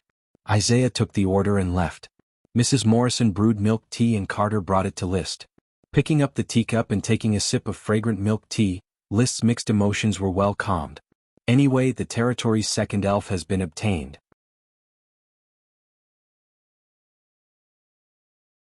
Chapter 342. Just like Achi, List didn't want to expose Nami at this moment. Although the true benefits of the smoke mission were not known, the exposed parts were already scary enough. If he continued to expose himself, it would be beyond the scope of the knight's glorious blessing. List was a cautious person and would continue to keep a low profile. For example, now, hiding in the castle's flowerbed, he quietly watered 20 pots of snake blood fruit with the blood of the six-headed sea snake king. When most of the snake blood was used up, 4 of the pots of snake blood fruit had a magical reaction and successfully bred snake blood fruit sprite worms. Another 4 sprite worms. I feel that this year will be a bumper harvest. List stopped watering the snake blood fruit potted with snake blood. In the future, he only needed to fertilize the sprite worms and provide them with sufficient nutrition. There was no need to waste the snake blood. The snake blood was mainly concentrated on watering the remaining 16 pots of snake blood fruit. However, after 2 days of continuous watering, the remaining snake blood fruit pots still had no reaction. Another day of watering and still no reaction. It seems that the snake blood fruits that should have produced sprite worms should have been produced long ago. As for those that cannot be produced, there is no point in continuing. List took measures to promptly cut off the losses, decisively intercepting the remaining quarter of the snake blood. He stored it and waited for the next use. In his mind, perhaps a few years later, the snake blood sprite worms would begin to evolve, and the snake blood would come in handy to help them transform again. However, he suddenly thought, a few years later he might be riding a dragon. It would be easy to hunt a sea snake monster. Why should he keep the snake blood and waste the area of the gem space? So, he decided to divide the snake blood into 2, one to continue watering 1 pot of snake blood fruit to see if it could produce new sprite worms, and the other to eat. Mid-level sea monster snake blood was a great tonic, and the effect was remarkable. Recently, he had found the safest way to take the least amount of medicine and get the greatest effect. Coupled with the meat of the mid-level sea monster, his total chi rose steadily, breaking through almost every day. Compared to when I killed the 6-headed sea snake king, my total chi has increased by 2/3. Speaking of which, I can now fight 4 Marcus at once, right? Marcus had already become the standard unit of measurement for his strength. Could it be shortened to the strength of 4 horses? This method of calculation was very unscientific, but there was really no better reference. On the Coral Island, there were not many elite Earth Knights that could fight against List. The 2 Viscounts Eunice and Trick should be a bit stronger than List. After all, they were the veteran representatives of the Poison Stream. In addition, there was the elite knight squad under the Coral Islands Orders of Chivalry. Among them, there were a few knights that were half drug addicts and half combat skill users. They could fight evenly with List. After that, his brother Levis and Brandon Gravel, the heir of Gravel Castle, also took drugs, but their strength was definitely not as good as List's. Not every elite Earth Knight of the Potion Stream could afford to spend the money on potions. As for those who could afford the potions, like Levis and Brandon, they had not grasped the scientific method of taking potions, nor did they have dragon milk or mid-level sea monster meat to supplement themselves. Later, I will find an opportunity to spar with the elites of the Orders of Chivalry and test my fighting strength. Under the apple tree on the rocking chair. List cancelled magic eyes. The apple tree in front of him had already given birth to a sprite worm, which was among the flowers on the branches above the apple table. This convinced List that the birth of the apple sprite worm was likely due to his influence on it at all times. Magic, power, matter, spirit.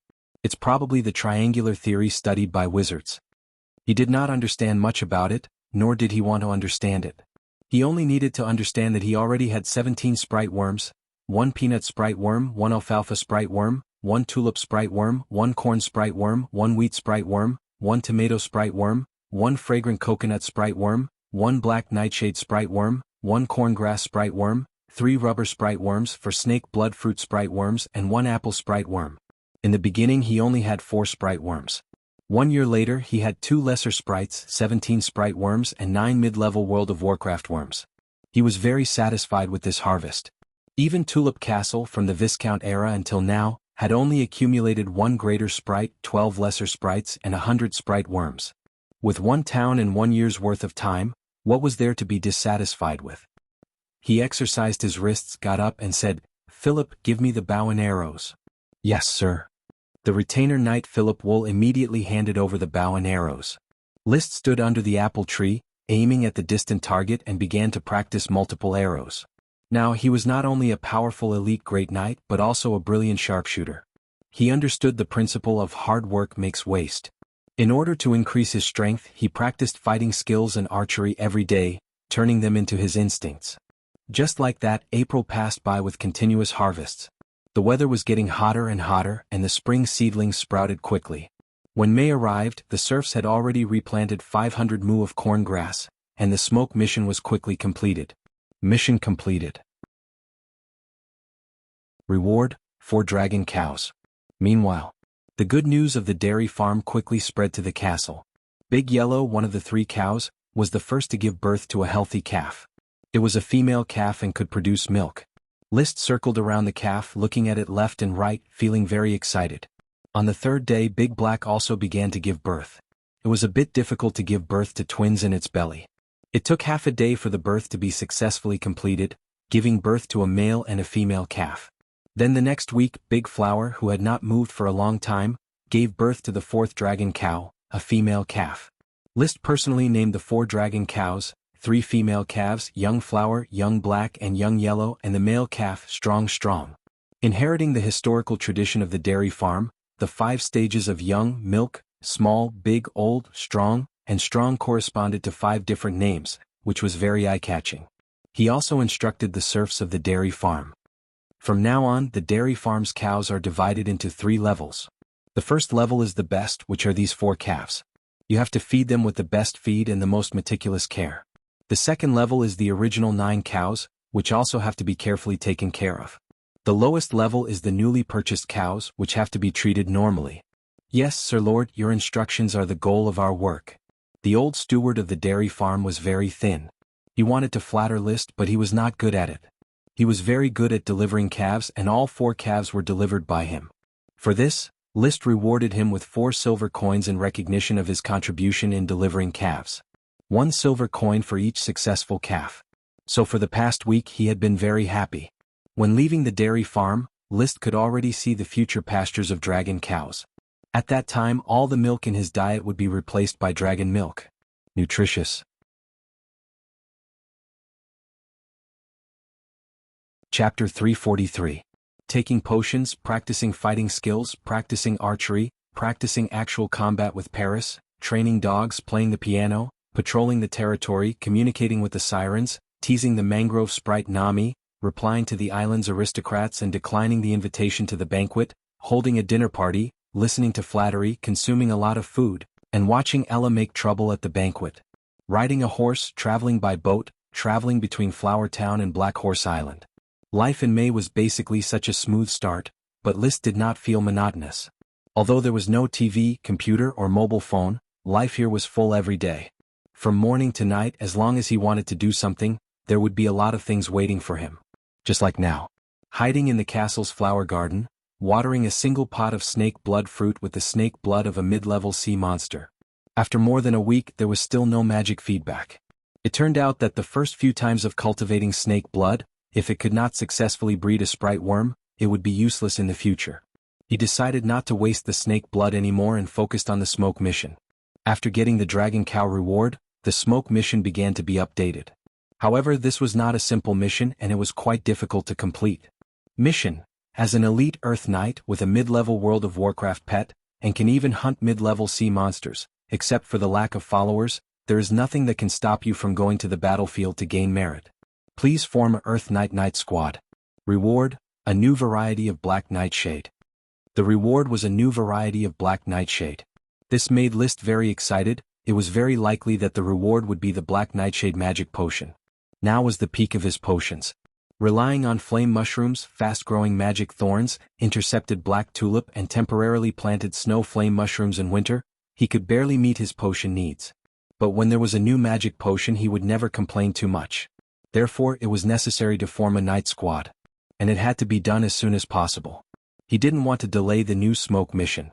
Now there are 6 members and we need to recruit 6 more members to form a 12-member night squad. As for me, I am certainly not counted in the night squad. List knew very well that he who had Dosin was not suited to charge with the night. He was more suited to command from behind the scenes. He picked up the crystal teacup on the table, blew the tea leaves on the surface of the water and took a sip leisurely. This was the new tea that had just been picked this month.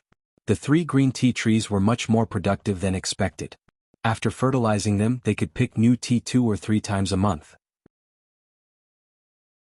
This allowed List to drink more tea, digest the grease and eat more World of Warcraft meat.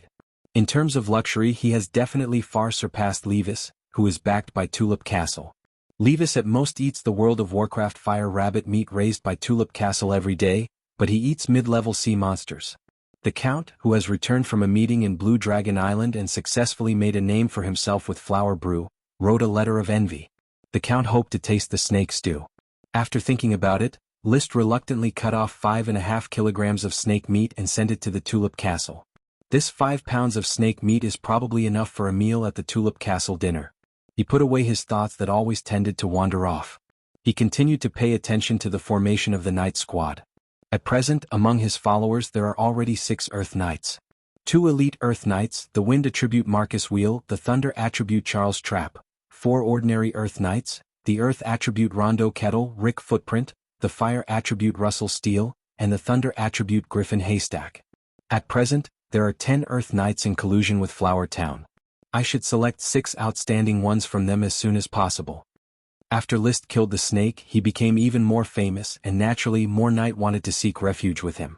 However, not everyone sought refuge with him. Morality, character, age, and identity were all criteria to be carefully measured. Putting down the teacup, List glanced around the apple table and asked, Consultant Gort, Teacher Marcus, Charles, Zambrata, which 6 of these 10 Earth Knights do you think should be recruited to form a knight squad? Gort and Marcus were his teachers and most trusted people. Charles was a veteran elite Earth Knight, and his marginal identity allowed him to provide better ideas. Zambrata was an aristocrat who had been deprived of his title, but he also had his own vision. List called them over to give him advice. Gort shook his wooden cup. The leaves of the green tea tree are indeed magical leaves. The first taste is very bitter, but the more you taste, the more mellow it becomes. Sir, I don't have an intuitive sense of the strength of the Earth Knight, so I can't give more advice, but Henry is not qualified. He has committed theft. Then let's eliminate Henry first, List decided. Henry was strong and brave, but he had committed theft, which was a stain on his record. Zorro and Paul are too old and there is no need to train them. I suggest giving them up, Marcus said seriously. These 2 were over 40 years old and were still ordinary Earth Knights. Even without Marcus's suggestion, List did not want to recruit them. You can exclude them. Charles drank a cup of good tea in one gulp. He was a little hesitant, but he still said, Sir, I have some selfish motives. Victor used to humiliate me and I'm ashamed to be with him. This is just my personal grudge. If you still want to recruit Victor, I'll obey your arrangement. Victor was only 26 years old, and his strength was about to reach the elite Earth Knight level. List liked this person very much, but he did not expect him to have such a grudge against Charles. After thinking about it, he said, Then exclude Victor. Thank you, sir. Charles solemnly saluted. Next, Zambrata also gave his opinion. After a few rounds of discussion, dispute, compromise and several rounds of conversation, the knight candidates were officially determined. Water attribute Simon Pan, born of freedman, 28 years old, graduated from Knight Academy. Water attribute Norman Twine, born an aristocrat, 23 years old, the second son of a Lord Knight, graduated from Knight Academy. Ice attribute Leslie Deadleaves, born a freedman, 30 years old, graduated from Knight Academy. Earth attribute Eric Gonwood, born a freedman, 32 years old, graduated from Knight Academy. Fire attribute Daniel, born a serf on the outer island, no surname, 29 years old, his last follower was a Lord Knight, but he died on the battlefield. Wind attribute David Yellowteeth, born a freedman, 24 years old, graduated from Knight Academy. The Knight Academy established in Tulip Castle has basically trained most of the Earth Knights on Coral Island, including List, who have studied in Knight Academy. Teacher Marcus, when all the knights are in place, I will announce the establishment of the Flower Town Knight Squad. You will be the first knight captain responsible for the squad's charge training, and Charles will assist from the side. The 2 stood up. Yes, sir. List continued to arrange. Advisor Gort and Zambrata cannot relax. Continue to keep in touch with the knight who intends to go to Flower Town to ensure that there is an unqualified knight in the knight squad. We can replace new members at any time.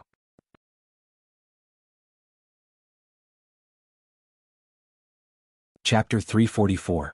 Simon, Norman, Leslie, Eric, Daniel and David came quickly. Since they had the opportunity to catch up with the rising momentum of the Flower Town, they had to take the initiative.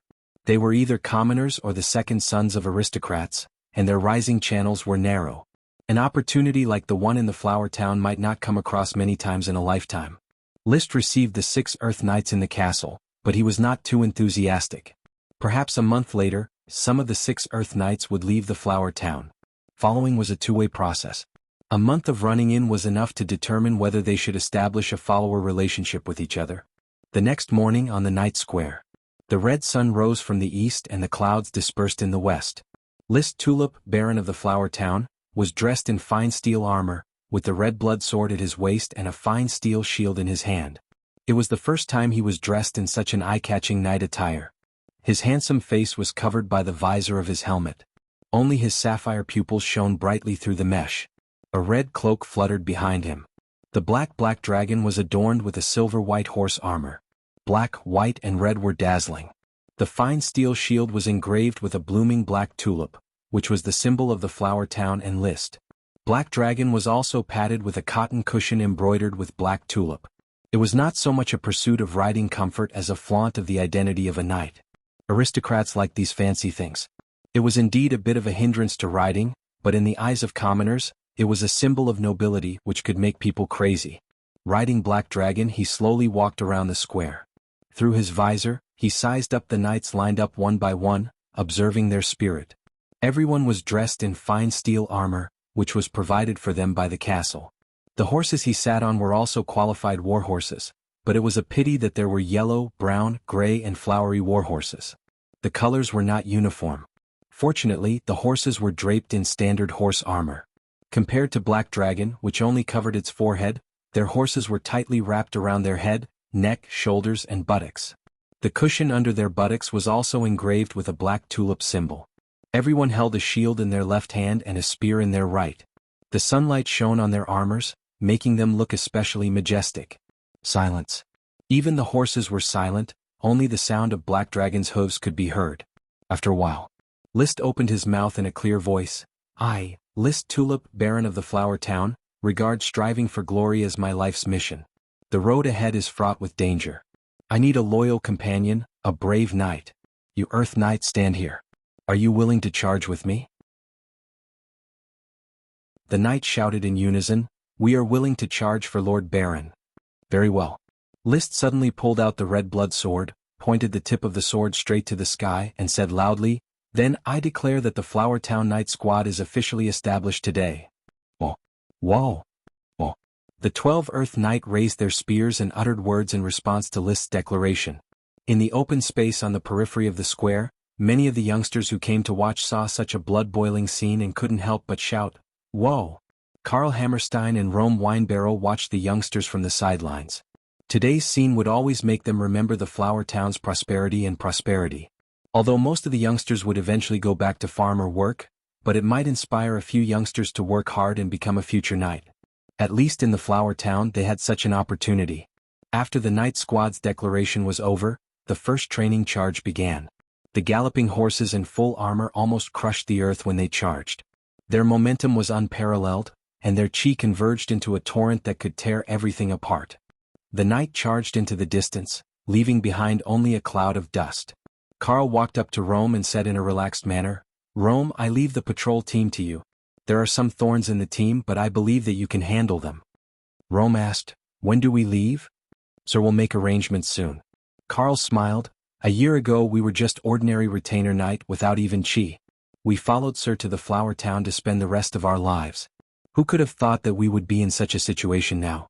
You and I have already become officials, and Odin and Gray are working very smoothly at the administrative office. Karl Hammerstein, Rome Winebarrel, Odin Insole and Gray Sickle. List's first 4 retainer knight had very poor talent, with Odin and Gray not even cultivating chi. However, List was a nostalgic person and still arranged good jobs for them. Karl was the defense officer, Rome was the insect officer, Odin was the assistant to the administrative officer Isaiah, and Gray was the assistant to the financial officer Isaiah. But for now they could not continue to work together in Flower Town. Taking advantage of the formation of the Knight Squad, List made a new personnel appointment to Flower Town, dividing half of the officials to work in the port town of Black Horse Island. Carl will go to the port town and serve as the port town's defense officer and insect officer. Rome succeeded as the defense officer of Flower Town, and List's former friend Nemo served as the new insect officer of Flower Town. Most of the officials who followed would move to the port town with their families. Flower Town could no longer satisfy List's appetite. After the formation of the Night Squad, this year's development made him plan to participate. That is to say, the time to make contributions on the battlefield was not far away, and the title of Viscount was not far away. Sooner or later, Black Horse Island would surface. As long as the secrets of the black blood horses and rubber are not revealed, it is not surprising to open up a deserted island. I believe that the Count, Levis and others already know of the existence of Black Horse Island. Instead of sneaking around, it is better to build boldly. Everyone knows that List is ambitious and has a great future. So, isn't it what he should do to open up a deserted island? With the flower brew to fund it and the thorn sprite to plant the potion, it may surprise the Count and Levis that he did not do so.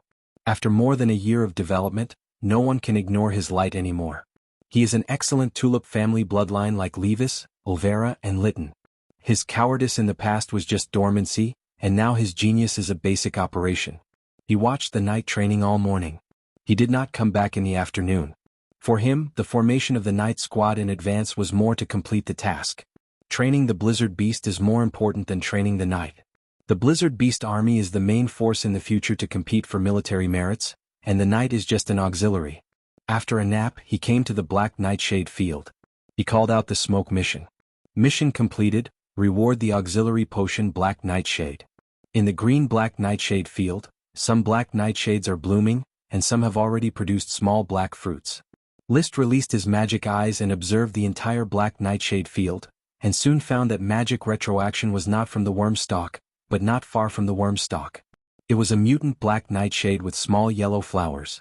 Its fruit is not black but blue-black, a very special color, and most of the magic of the plant is condensed on the fruit. Indeed, as previously guessed, this is a potion. The Black Nightshade, which was thought to only be a snack to improve the taste, finally has great value.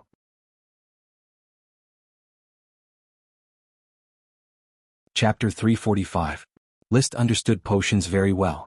However, with the additional meaning of auxiliary, he felt that it was a bit awesome. Literally, auxiliary means to help. In other words, it can be made into a potion that can help digest magic power, or can it assist the growth of other potions? Or does it mean to mix it with other magic ingredients to create a magic potion that will have better effects? There was no way to deduce this. List could only wait. He was going to use the seeds to cultivate more new varieties of the auxiliary potion Black Nightshade, which would take some time. Despite the Black Nightshade bug's blessing, it would still take 2 or 3 months to see results. List held back his curiosity about the auxiliary potions.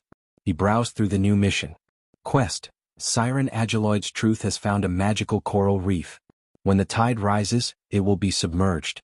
When the tide falls, it will reveal a circular reef. There are many giant clams living in it. There are a lot of black pearls in the shells. Why not collect a batch? Reward: a magic equipment. Oh! This mission made List's eyes light up. Achi had found a coral reef with giant clams that could produce black pearls living on it. It quickly reminded him of the giant clam he had fished up at the beach last year. Although it was not a sea monster, yet it could produce black pearls with magical power. He thought that it was a giant clam that lived at the bottom of the sea and accidentally washed ashore. He did not expect that it was actually living on the coral reef near the flower town. Without a doubt, this giant clam could be developed into an industry, the black pearl industry. The Sapphire family had a tranquil lake on the Blue Dragon Island, where low-level sea monster pearl oysters were raised. Every year, it could produce a large number of white pearls, which were precious ornaments that noble women fought over. They had a certain calming effect. The black pearls had a better effect and were bigger, easily replacing the white pearls. He soon arrived at the seascape villa. He blew the horn and called Achi, who was swimming in the sea. Brother. Achi came out of the shell with the mangrove sprite Nami sitting on his shoulder. The sprite had become Achi's undersea companion and was no longer a stranger to List. Achi, did you find a coral reef? Brother, do you already know? Achi found the coral reef yesterday. When the tide is low, it can emerge from the water like a large circular lake. There are a lot of shells living inside which are different from Achi's shells. It's a bit like the giant clam shell at the entrance of my brother's castle. After listening, List said, Achi, these are giant clams. They can produce black pearls. It's the black pearl I gave you before. It's a very expensive material for magic equipment. It can be developed into a black pearl industry. I want you to find out the exact location of the coral reef and determine its distance. Achi knows. From here it's about 30 kilometers away from the shore, about a little to the south, Achi replied. 30 kilometers was a 2-hour journey for the flower. After waiting for the flower to return and calculating the ebb tide, List ordered Casto to sail in the direction indicated by Achi. Along the way, Achi surfaced from time to time and used her own trajectory to guide List. Then List told Casto. Finally, at 3 o'clock in the afternoon, they saw the coral reef that was already out of the water. Its shape was a bit similar to the splendid reef in the South China Sea. Now that the tide was low, the circular reef was exposed from the water. These reefs developed from coral had already been weathered into fine white sand. It was very soft to step on. Sir, it's really incredible that there are such beautiful coral reefs around the flower town. Even though Captain Casto had been sailing all year round, he still hadn't seen such beautiful reefs. Seagulls circled. The blue seawater was divided by the circular reefs. The outside was dark blue seawater, while the inside was a light blue lagoon. Near the sandy shore, colorful corals could be clearly seen. Captain Casto deduced from the color that the lagoon was only about 10 meters deep, which was very shallow.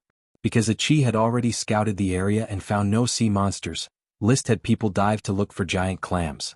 Before long, sailors came up one after another with small giant clams. These were giant clams that grew near the coast, the largest of which was only the size of a wash basin.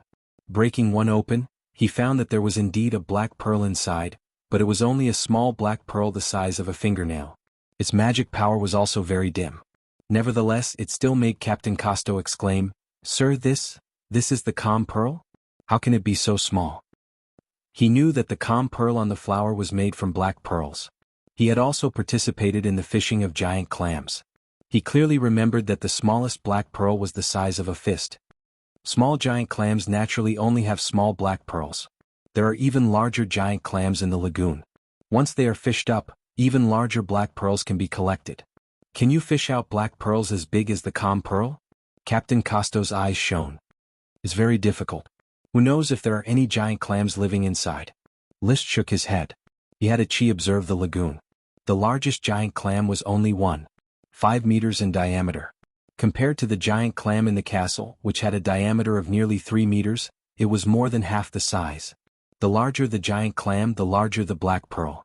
After all, it took a long time to grow from a small black pearl to the size of a wash basin. It was unknown whether the giant clam grew up in the lagoon or not. Lead the sailors to look for larger giant clams. Put the small giant clams back and let them continue to grow. We will fish out a batch of large giant clams. As you wish. Captain Casto immediately dived into the water to look for the large giant clams. The coral reefs above the water did not look too big. Looking from one side to the other side of the lagoon, it felt like there was a distance of 5 to 6 kilometers. The lagoon was approximately oval in shape, with an area of about 20 to 30 square kilometers. It was a bit smaller than the flower town. It was easy to find giant clams, but it was not easy to find large ones. After diving for a long time, the sailors had only found 2 large giant clams with a diameter of more than 1 meter. They were hauled up with ropes and nets. The sky was about to turn dark. This should be considered as the completion of the task of collecting a batch of black pearls, right?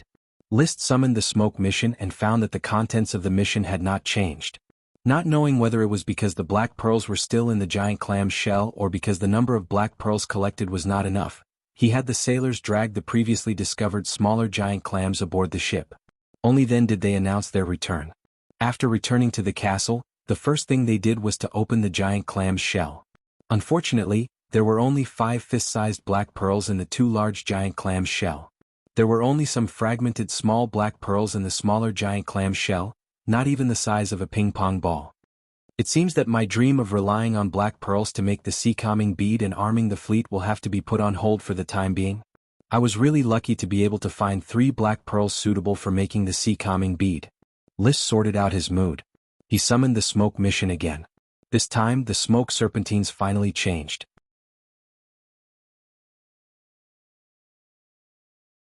Chapter 346. Soul storage jar? It sounds like a very mysterious item, a jar that stores souls. Feels like something made by an evil wizard. List pondered. There was nothing about the soul that was not evil. During the previous battle on the Spectre ship, the soul sinking would obtained from Kurdish truth was tainted with the resentment of countless people. After all, the soul sinking wood was made by sacrificing an entire ship's worth of people. The soul disruptor obtained from Mylisai truth was also extracted from the blood of the dead. The wizard's triangular theory of magic, matter, and spirit would itself prompt them to explore the spiritual realm, the soul. Liszt also wanted to know the meaning of the soul, but he wanted to live a comfortable life more. At this moment he was thinking about how the soul storage jar would appear in front of him. At present there are 2 wizards in the town. Elksun is making the potion, and Glanny was also invited by me to redesign the new calm pearl for the upcoming thorns. So he guessed. The soul storage jar could either be obtained from Elksun or Glanny. As for how to obtain it, it was not clear. But if neither of them took the initiative to hand it over, he would ask carefully and not let his reward fall into the hands of others. While thinking, the smoke serpentines had changed. Mission: the wheat settlement's wheat leaves have withered and turned yellow, near the wheat sprite worm's worm stalk. The farmers tried their best to water the compost, but it still did not work. A batch of wheat seedlings were even burned to death. As the Lord, you should solve the problem. Reward: a sprite worm. After reading the mission, Liszt understood that a new wheat sprite worm was about to be born in the wheat settlement. Sure enough, when spring came, everything sprouted and the flower town sprite worms were constantly being bred. The withered and yellow wheat leaves must be caused by the large amount of nutrients needed during the breeding of the sprite worm. However, the farmers had been desperately fertilizing, but they still could not stop the wheat leaves from continuing to wither and turn yellow. Why is this happening? With a little inspiration in his mind, he had a new guess and quickly went to the worm room on the 2nd floor. In the big box for the sprites to live in, Ella occupied the center position, and a dozen sprite worms surrounded it, crawling meaninglessly. Occasionally they would lick the jade powder. Life was very pleasant. However, there was a disharmonious sprite worm among them, the wheat sprite worm. It seemed rather impatient at the moment. Through the contract that connected their minds, Liszt could feel its inner world. Although it wasn't clear, it was sufficiently expressed.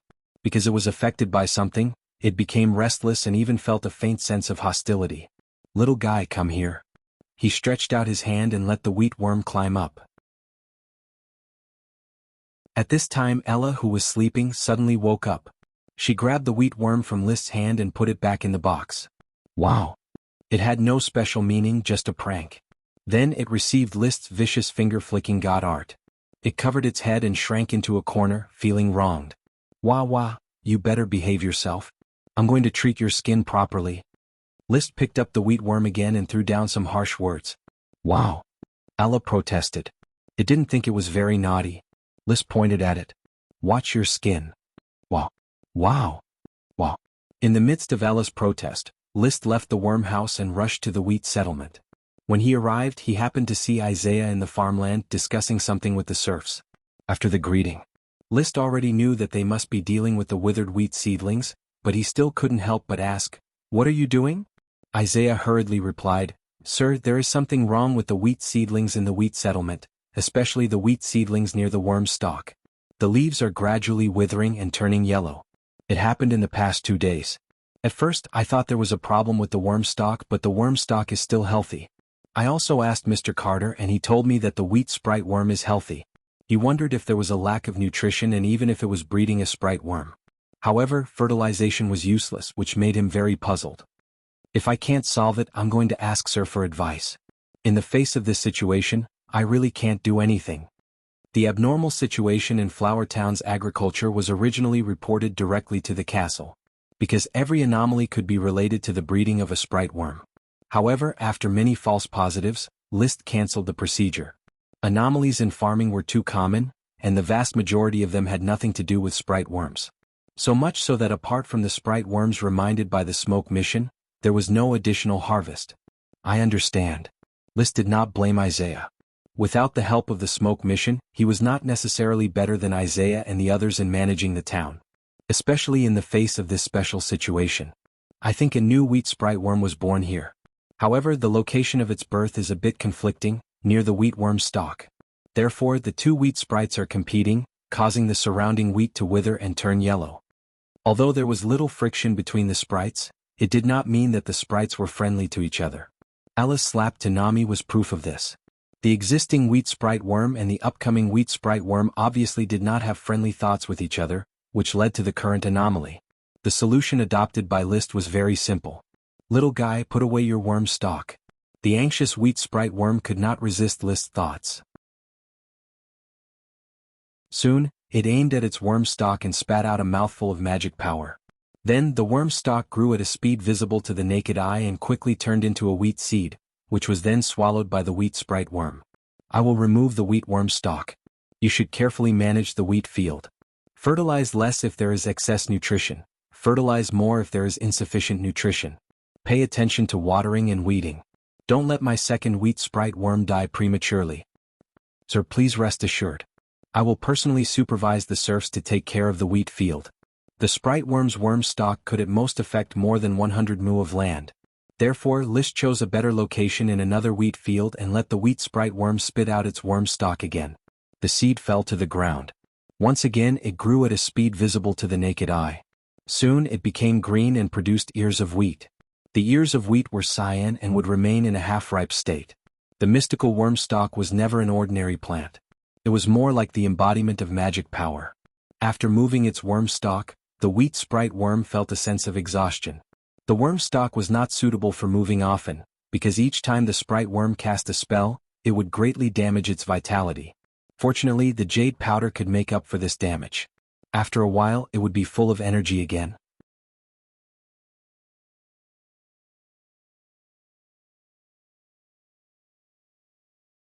Watching the two sorcerers eating and drinking, he was not very happy.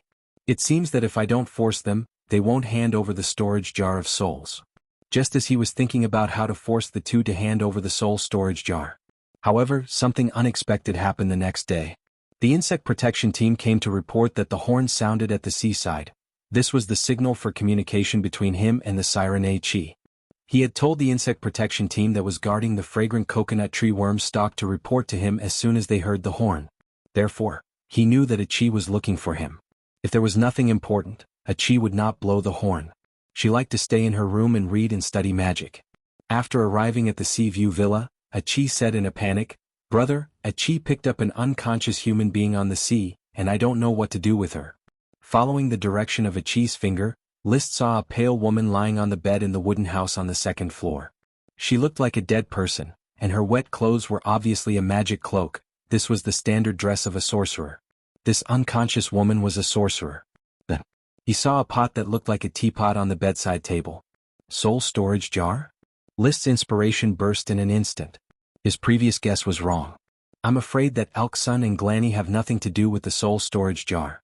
The clue of destiny guidance appeared on the unconscious sorcerer in front of him. Chi, what's the matter with this teapot? It was hidden in her clothes. It was in the way, so Chi took it out and put it on the table. Chi was nervous. Brother, is she dead? He checked his breathing. It was very stable. She's not dead yet. List touched his chin, thinking that the sorcerer should not be in a coma caused by drowning, because drowning people should not be breathing so normally. He then reached out and touched the position of the sorcerer's heart. The heartbeat was also steady. It seems that she didn't drown but simply fell into a coma. There are no doctors in the town, only a few old people who can decoct herbs. I'll ask them to come over, and Teacher Marcus should also know a little about how to save people. List said to Chi, "You go away first." Okay. Chi returned to the shell and swam back to the sea. List asked the retainer knight to ask for help immediately, and he continued to stay by the sorcerer's side. Looking at the unconscious sorcerer, he was helpless. He didn't know how to save people, he only knew the theory of artificial respiration, and the key was that the other party didn't seem to need artificial respiration. After all, she was breathing. So he directly picked up the teapot on the cabinet and studied it. It should be a copper teapot, but it was obvious that it was not used to hold tea. There was no such thing as a teapot in the Grand Duchy of Sapphire. Because only List had real tea. Other people just drank milk tea made from the fruit of the black tea tree in a cup, and did not need a teapot. It looks a bit like Aladdin's magic lamp in the Arabian Nights. Touching the copper teapot, List couldn't help but wipe the teapot. He was looking forward to the sudden emergence of a genie made of blue smoke. Fulfilling his 3 wishes. However, it didn't. He shook the teapot. There was nothing in it and there was no teapot lid. It was a hole, probably only the mouth of the teapot was the mouth of the pot. So, is it a soul storage pot? After casting magic eyes, there were no traces of magic power on it. It looked just like an ordinary tea set. A teapot carried by a sorcerer was definitely not an ordinary item. But List had no clue. He put down the teapot and carefully looked at the unconscious sorcerer. Her pale face made her look like a dead person. Her appearance was ordinary and there were some freckles on her face. Her hair was brown and she was about 1.65 meters tall. She was neither fat nor thin. There was no one around, so he didn't have to worry about anything. He directly searched the sorcerer's clothes with his hand, looking for anything else that could prove the other person's identity. In the end, he only felt a pendant on her neck. The pendant was pendant with a silver coin. Not a silver coin that could be bought or sold, but a silver round metal coin. It was very light and felt a bit like mithril. The front was engraved with a triangular pattern with an eye in the middle. This was the symbol of a sorcerer, the Eye of Truth. Below the triangle of the Eye of Truth, there were several wavy curves, which probably represented water. On the back was a line of small serpentines. May the voyage of truth be accompanied by the sea of knowledge, Chrissy Truth.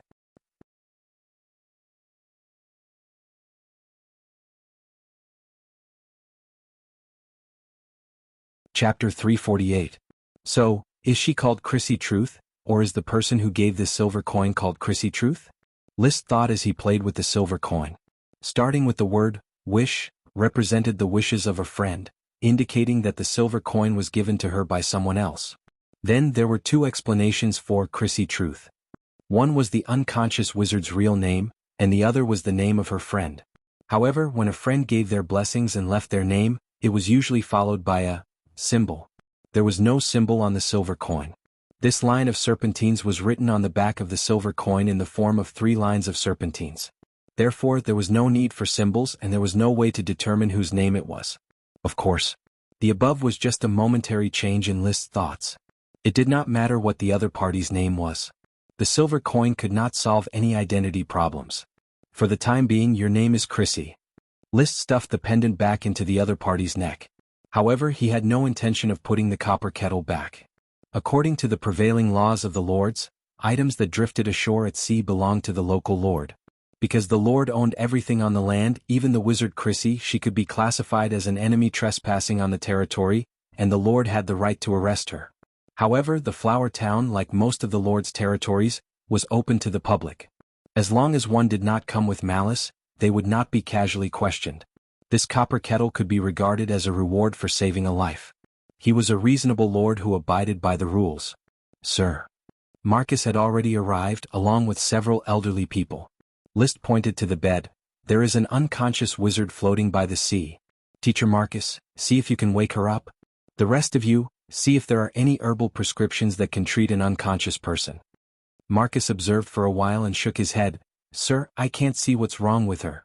She does not look like a drowning person. Several elderly people could not see the problem either. They could only use some simple herbs to treat common minor illnesses. In this world full of magic power, a knight with chi could constantly recuperate and improve their physique. Therefore, it was very difficult for them to fall sick. Therefore, medicine was very underdeveloped. Once the commoners fell seriously ill, they were basically waiting for death. There was no possibility of treatment. List had the idea of developing medicine, but he had no idea where to start. For the commoners, instead of spending the exorbitant medical fees to treat illnesses, it was more practical to cultivate do chi. After all, as long as one ate well and practiced diligently, they would be able to cultivate battle chi. However, there was no such high probability of curing an illness. An old man said with a trembling voice, My lord, this mage lady may be too weak. She will wake up naturally when her body recovers. It's possible. List nodded and said to the manservant, Thomas, give each of the elderly a copper coin as compensation for their delay in work. It was only right for a few people who were about to be buried to make a trip here and give them some compensation. Yes, master. Ah, thank you, my lord. The elderly people happily took the copper coins and left. List was still discussing with Marcus. There is a mage floating on the beach. Teacher Marcus, what do you think? Mages are very weak. Compared to us knights, they are no different from ordinary commoners. Therefore, I don't think she could have been soaked in the sea for too long. Furthermore, there is no sign of her drowning. I suspect that she may be a mage from Coral Island, or a mage brought by a passing ship. List said, although I don't know how many mages there are on Coral Island, but from the exposed mages, none of them match her physical characteristics. She looks relatively young, probably no more than 25 years old. It is impossible for there to be such a young mage on the island. Maybe she is a magic apprentice? Magic apprentice. List thought for a moment. There is also this possibility. So why did she fall into the sea and how did she float here smoothly? According to Achi, she was picked up on the sea. At that time she was floating on the sea with her clothes. This was somewhat against the laws of physics. The aquamarine sea was not the Dead Sea, it could not float people. I can't explain it, but I think she must be watched more closely. Mages are dangerous people. Marcus said seriously. He didn't like mages.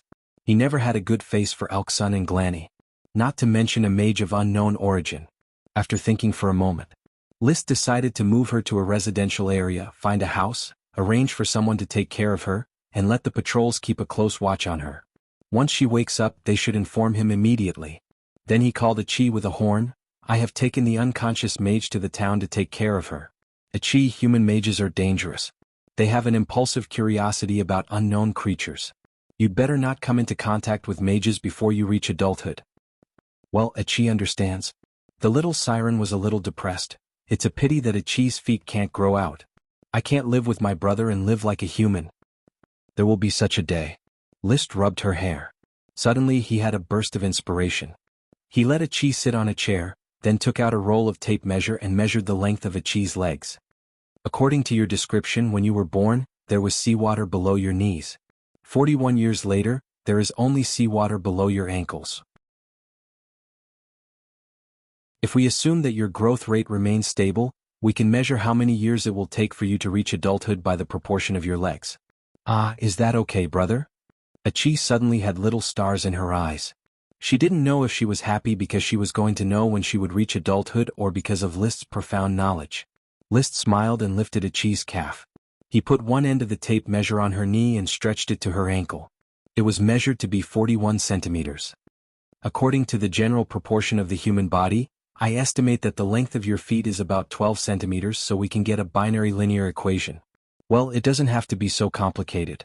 Basically, you will grow 1 centimeter a year. 41 centimeters. 41 centimeters. The remaining length of her feet was about 12 centimeters, which meant that Achi still had 12 years before she reached adulthood. Achi's little face immediately fell. Brother, is it 12 years before I reach adulthood? List was also depressed. Basically, if nothing goes wrong and the inference is correct, the speed of your long feet will not exceed the speed of your long legs. So, it will indeed take 12 years for you to reach adulthood. Of course, if your feet are small, maybe 10 years or less. Achi was at most 1.55 meters tall, and her feet wouldn't be very big. Maybe they would be 3-inch golden lotuses.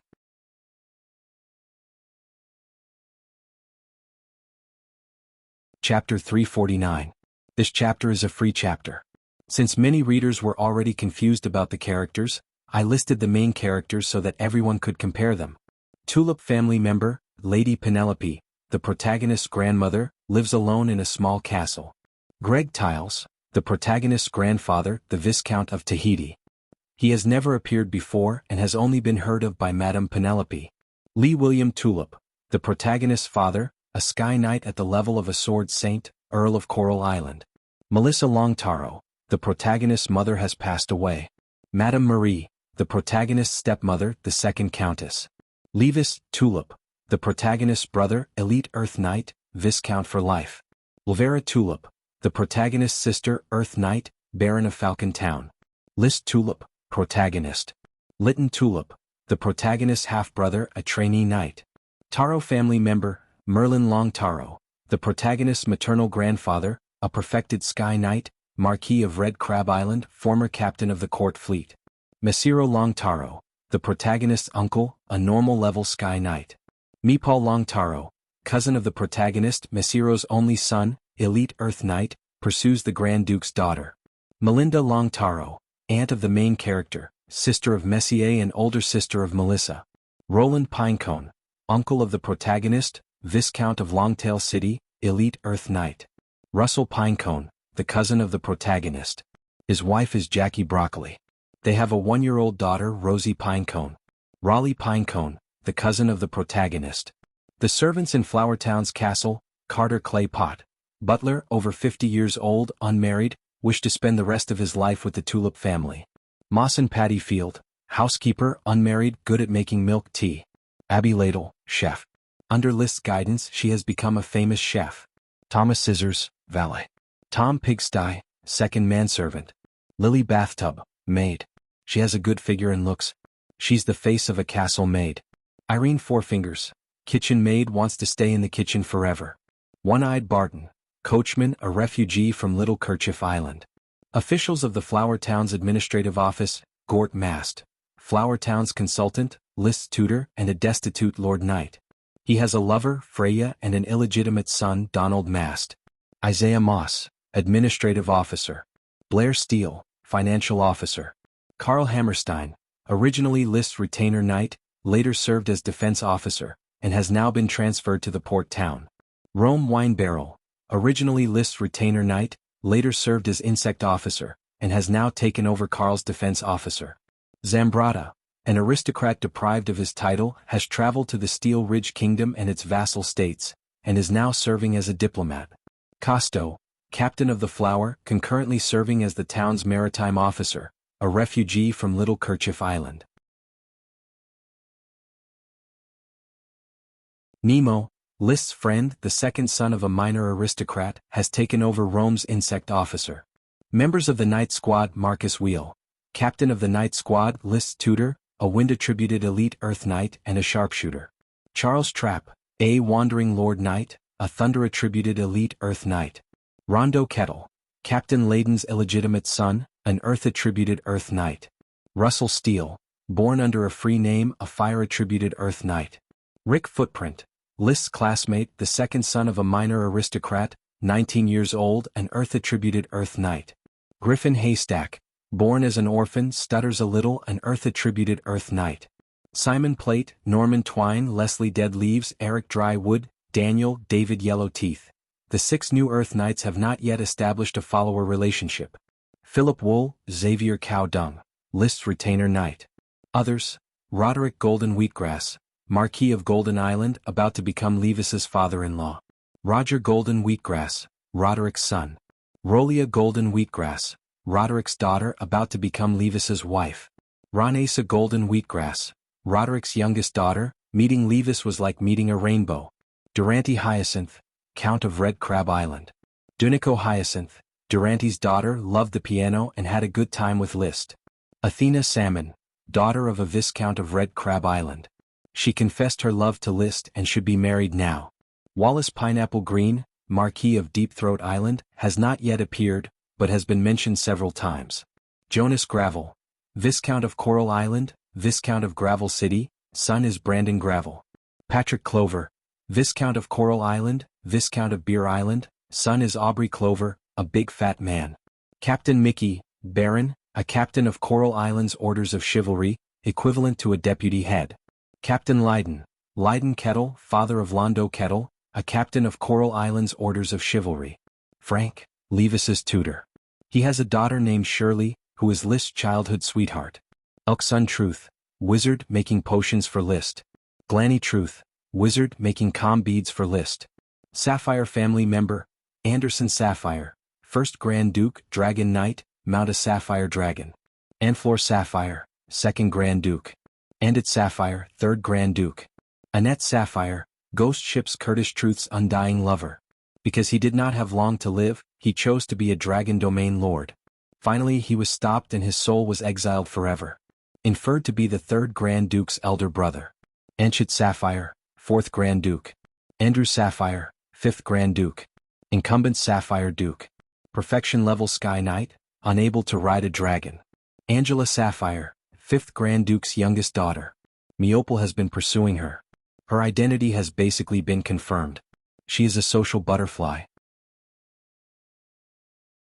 Cohen Magic Goat, from the distant Magic Goat family, once a Grand Duchy's Marquis, but was killed because of a palace coup involving Annette. Curtis Truth, Marquis Cohen's niece, a great wizard. In order to pursue Annette's soul, she voluntarily became a lich. In the end, she died at the hands of the protagonist.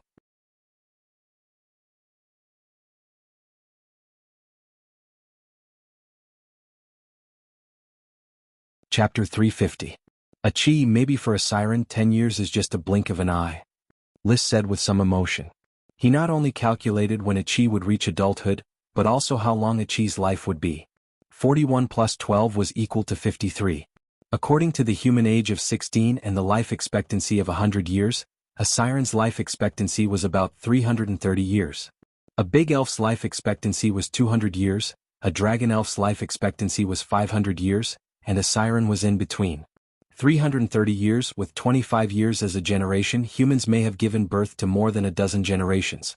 If List did not become the lord of the dragon domain, perhaps it would be his grandson's grandson's grandson's grandson who would attend a chi's funeral. Thinking about it this way, it was quite funny. Humans only live for 100 years, will a chi live for 330 years? A chi was a little confused. But, brother, a chi doesn't want to live that long. Well, a chi just wants to live as long as brother. List picked up her little hand, kissed it, and said gently, "This is just a calculation.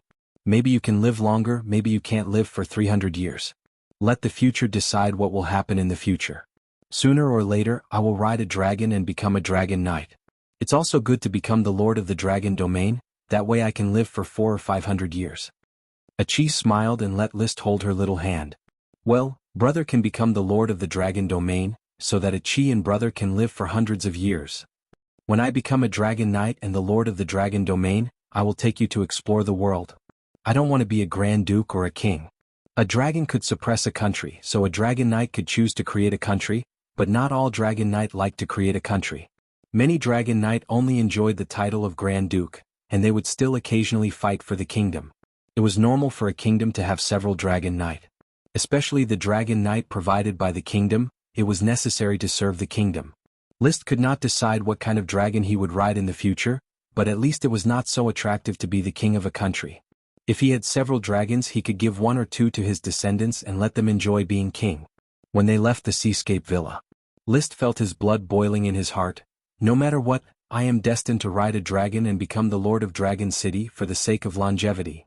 In the past he did not envy longevity. He felt that 100 years was enough for him to live a wonderful life. Now he was looking forward to immortality because this world was too big. There were too many places worth exploring and beautiful things worth cherishing. The unconscious magician did not wake up for a long time. To prevent her from starving to death in her coma, List ordered people to feed her a little normal milk every day, prolonging her life. He himself continued to study the copper teapot. Basically, it can be judged that this is the soul storage tank, because there is no information about the soul storage tank in any other channel.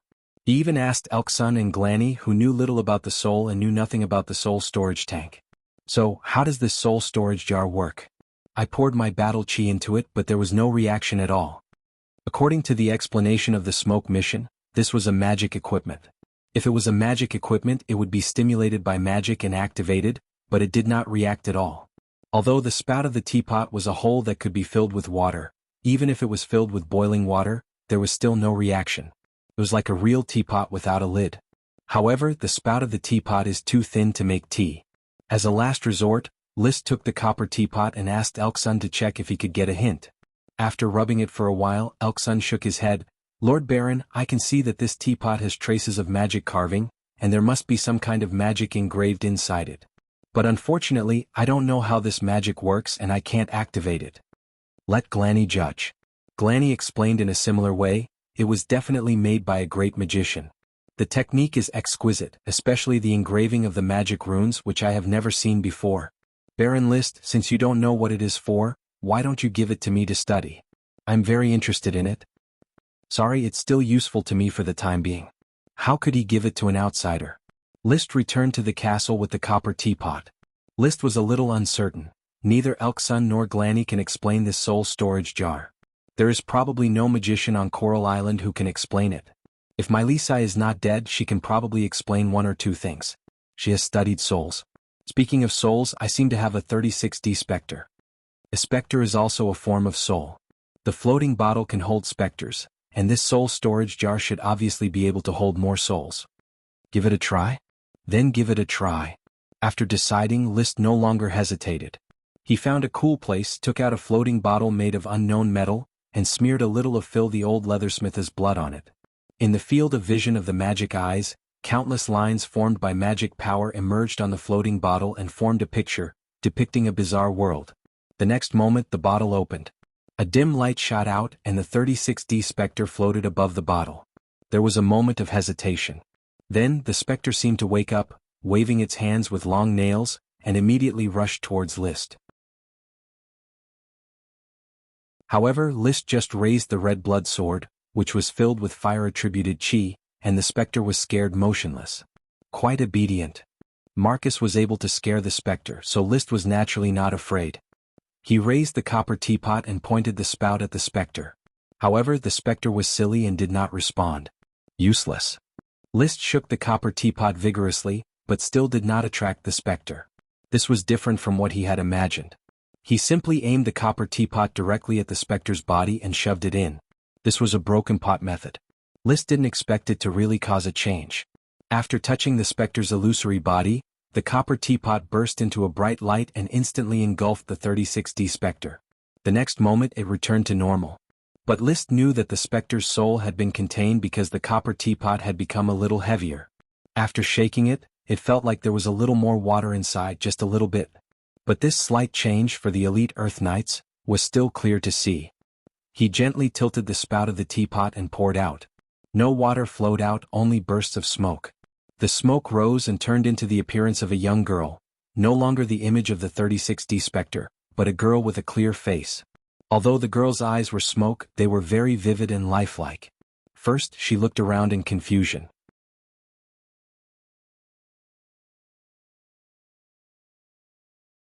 Chapter 351. The 36D had become a young girl, but she still had a 36D bust. When she was still a 3D ghost, her face was barely visible. Now it was very clear. There was a vague shadow of Kurdish truth. She was very beautiful. But the style was the complete opposite. Curtis always had the gloom of a lich, surrounded by green light, which made people feel very uncomfortable. The misty girl in front of him, on the other hand, was white and looked somewhat holy. You don't remember who you are? List looked at the soul storage jar in his hand, feeling very incredulous. With just a suction and release, the originally ferocious and terrifying ghost impressively became holy light. It seemed that this soul storage jar was definitely a magic equipment of the divine artifact level. And it really did look a little like Aladdin's magic lamp. At least the girl's body was like a cloud of smoke coming out of the spout of a teapot. The upper body was human and the lower body was still smoke. The girl lowered her eyelids and seemed to be thinking. List did not disturb her. In fact, he had some speculations. The 36D ghost originated from the keel fixation, from a shipwreck of the magic goat family. There were 5 boxes of treasures in the shipwreck. 2 boxes were magic books, 1 box of crystals, 1 box of jade and 1 box of mithril.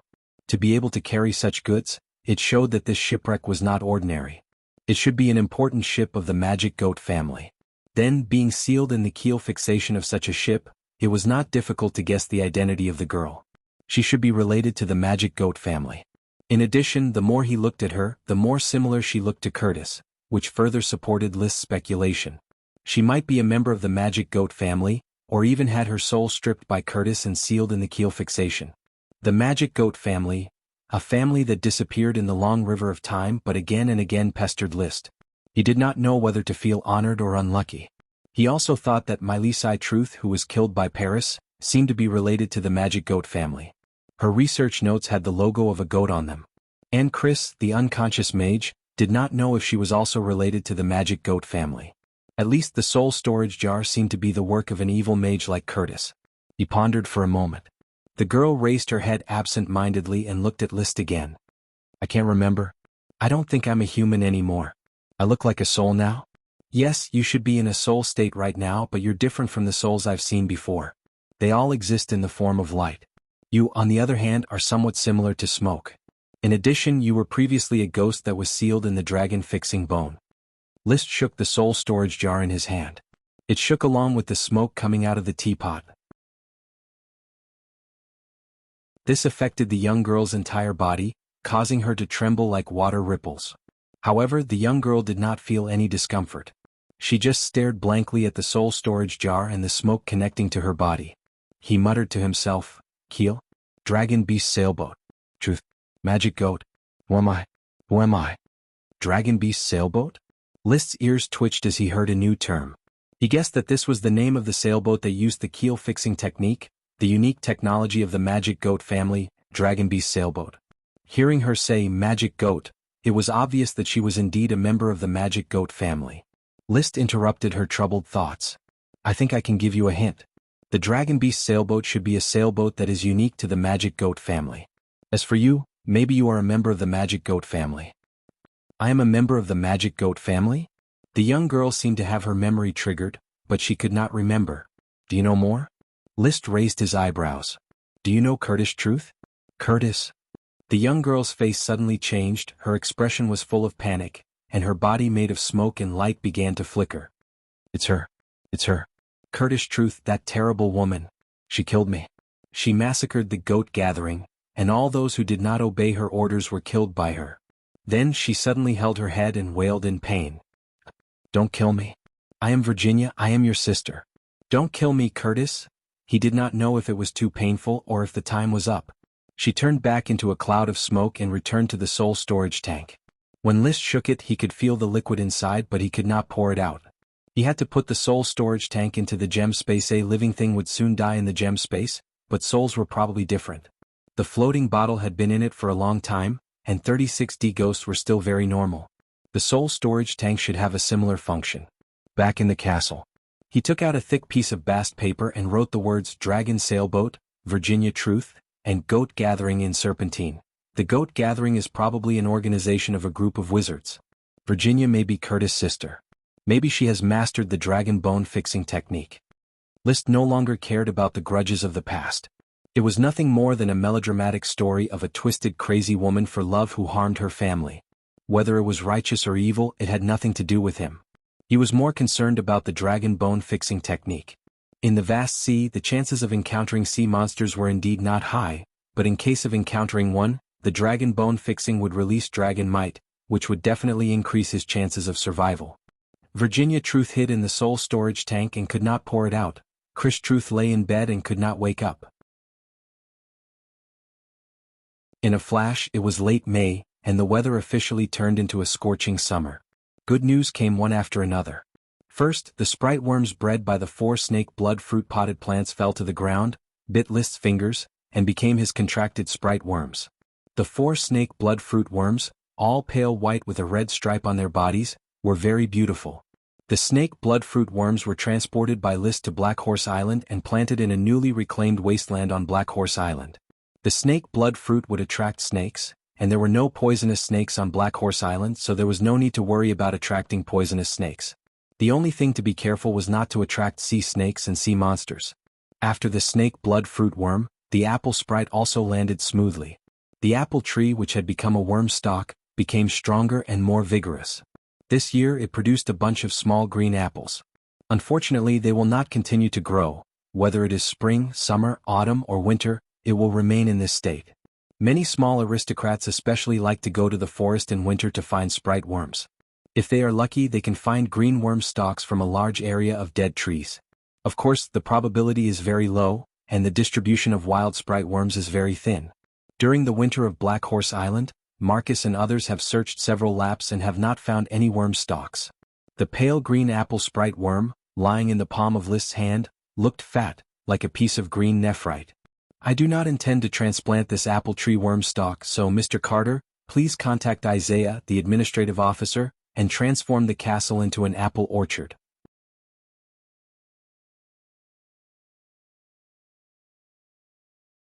Chapter 352. Shortly after the apple sprite worm was born, List's 18th sprite worm was also about to arrive. Under the careful care of the serfs, the yellowing of the wheat field's leaves was finally restored to an exuberant green. One of the tall wheat seedlings showed an unusual growth. It had already condensed magic power and turned into a worm stalk. The smoke mission also changed just in time. Mission completed. Reward: 1 wheat sprite worm. List was very happy with the birth of the wheat worm. This was because wheat was one of the most important crops. The little wheat worm that could increase the yield of wheat was worth more than 4,000 gold coins in the market.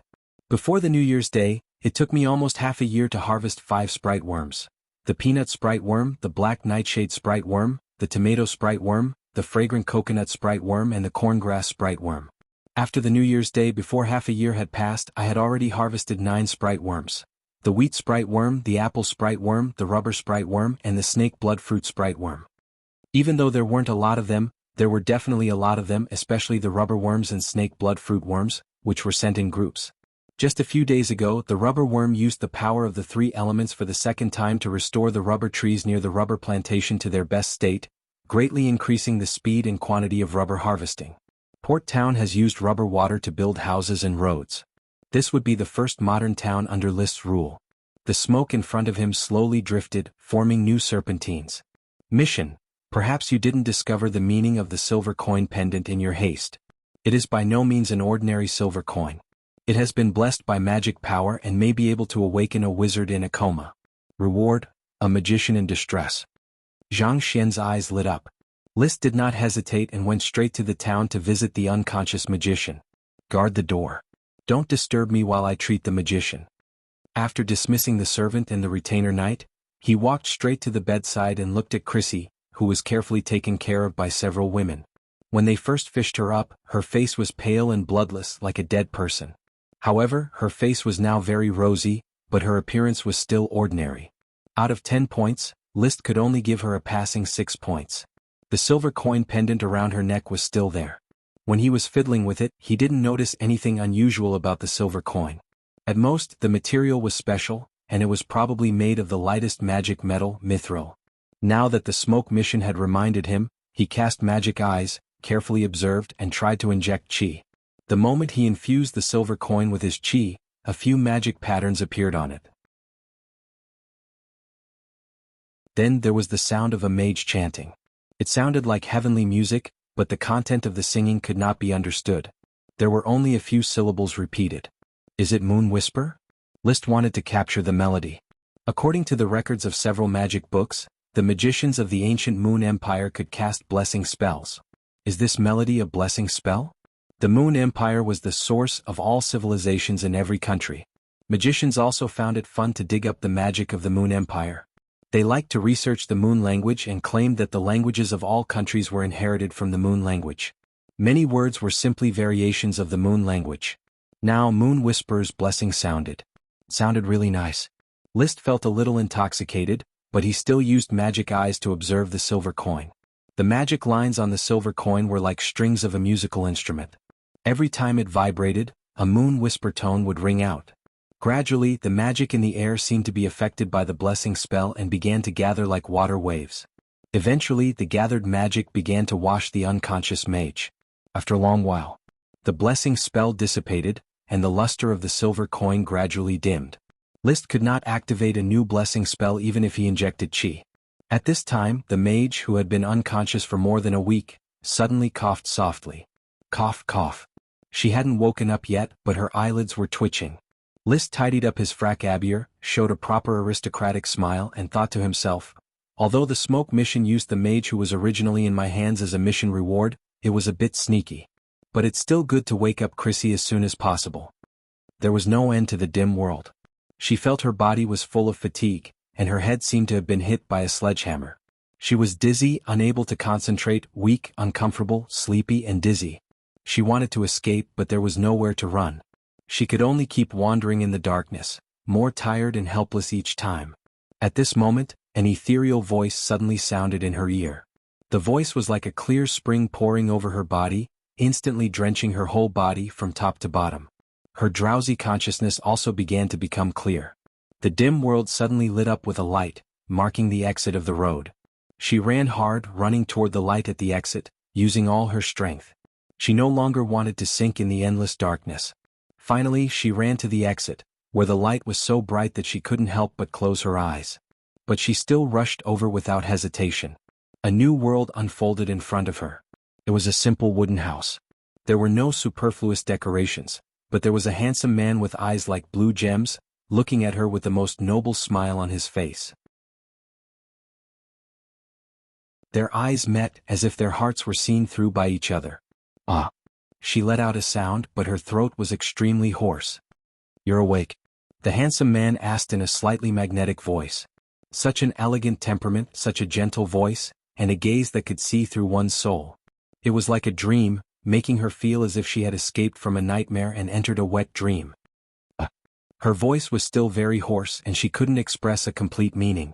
In fact, she was still in a daze and hadn't completely woken up. I'm glad that you're awake. Maybe you don't know that you've been unconscious for nearly a week after we rescued you from the sea. The handsome man smiled as if the sun had swept away the haze. You don't look like you've completely recovered. I'll have someone take care of you and we'll talk when you're awake. Then he turned and left. Soon a few women dressed like commoners came in. They roughly helped her up and someone wiped her face with a towel. As they wiped, they asked, "Miss Mage, do you feel better?" Someone also braided her hair, using enough strength to pull her hair out. She also said, "When you were rescued by the great and benevolent Sir Lord, your hair was already loose. I don't know how you tie your hair, so I can only comb a ponytail for now."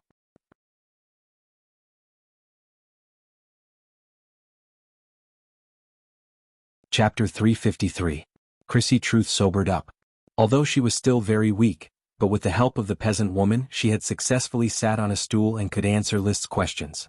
"So, is Chrissy Truth your name?" "Yes, Sir Baron."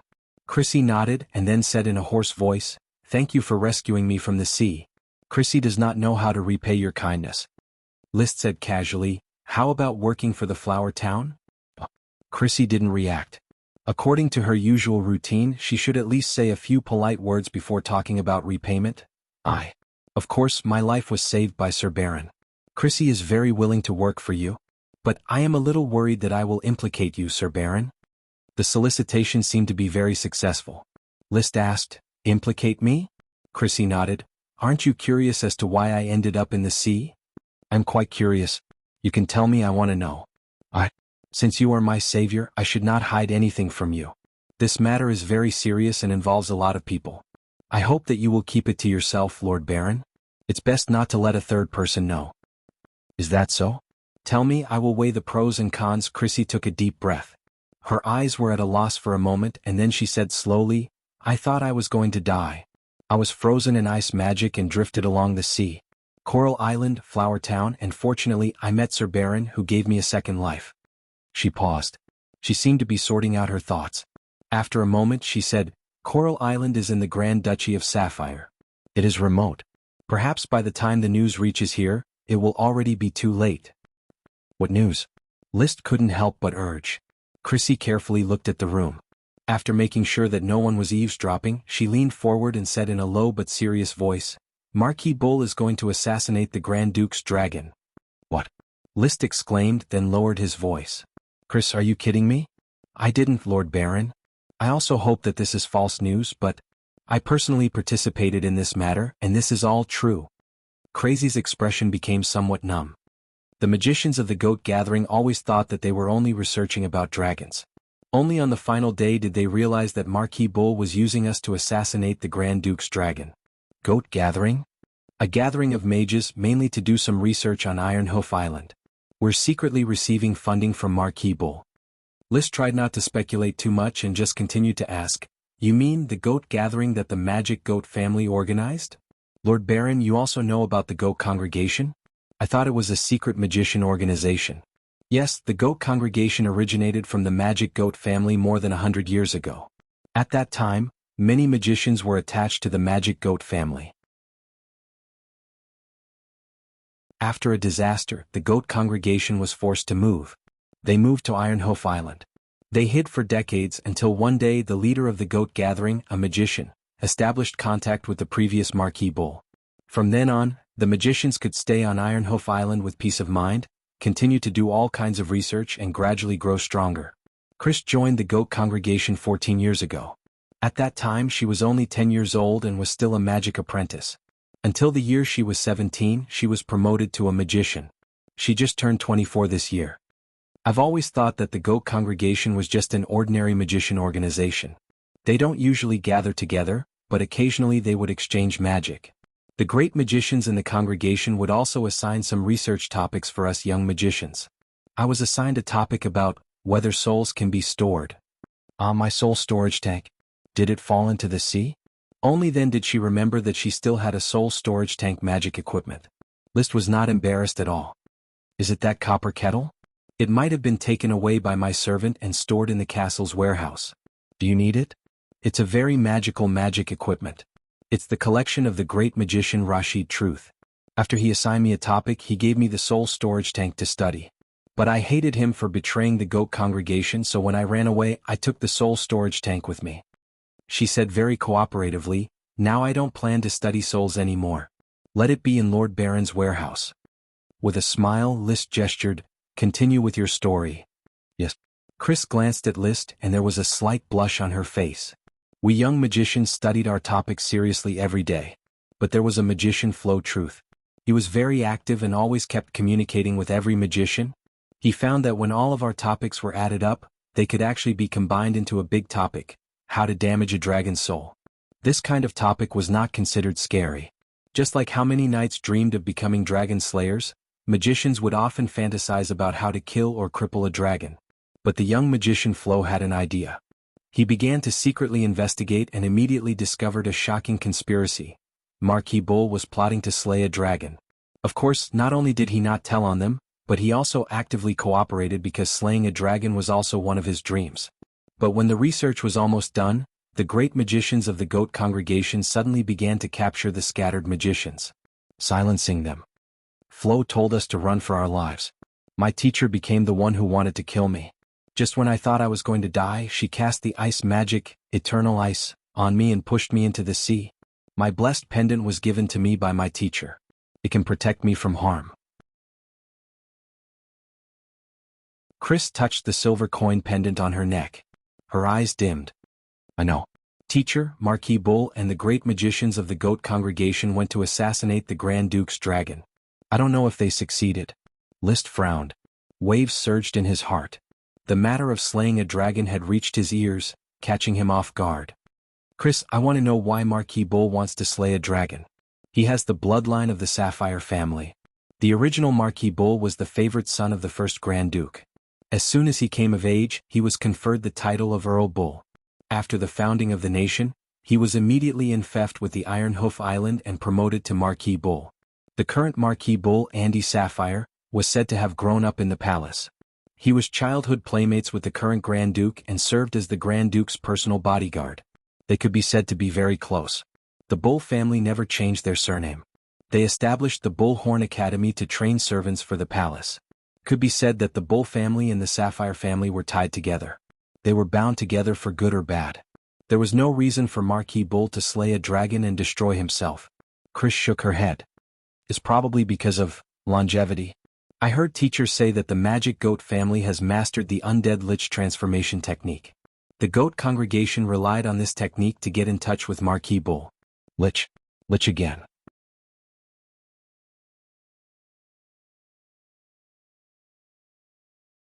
Chapter 354. Chris, I need to go back and think about the news you brought. You have a good rest. There are farmers outside the door to take care of you. If you have any needs, you can tell them.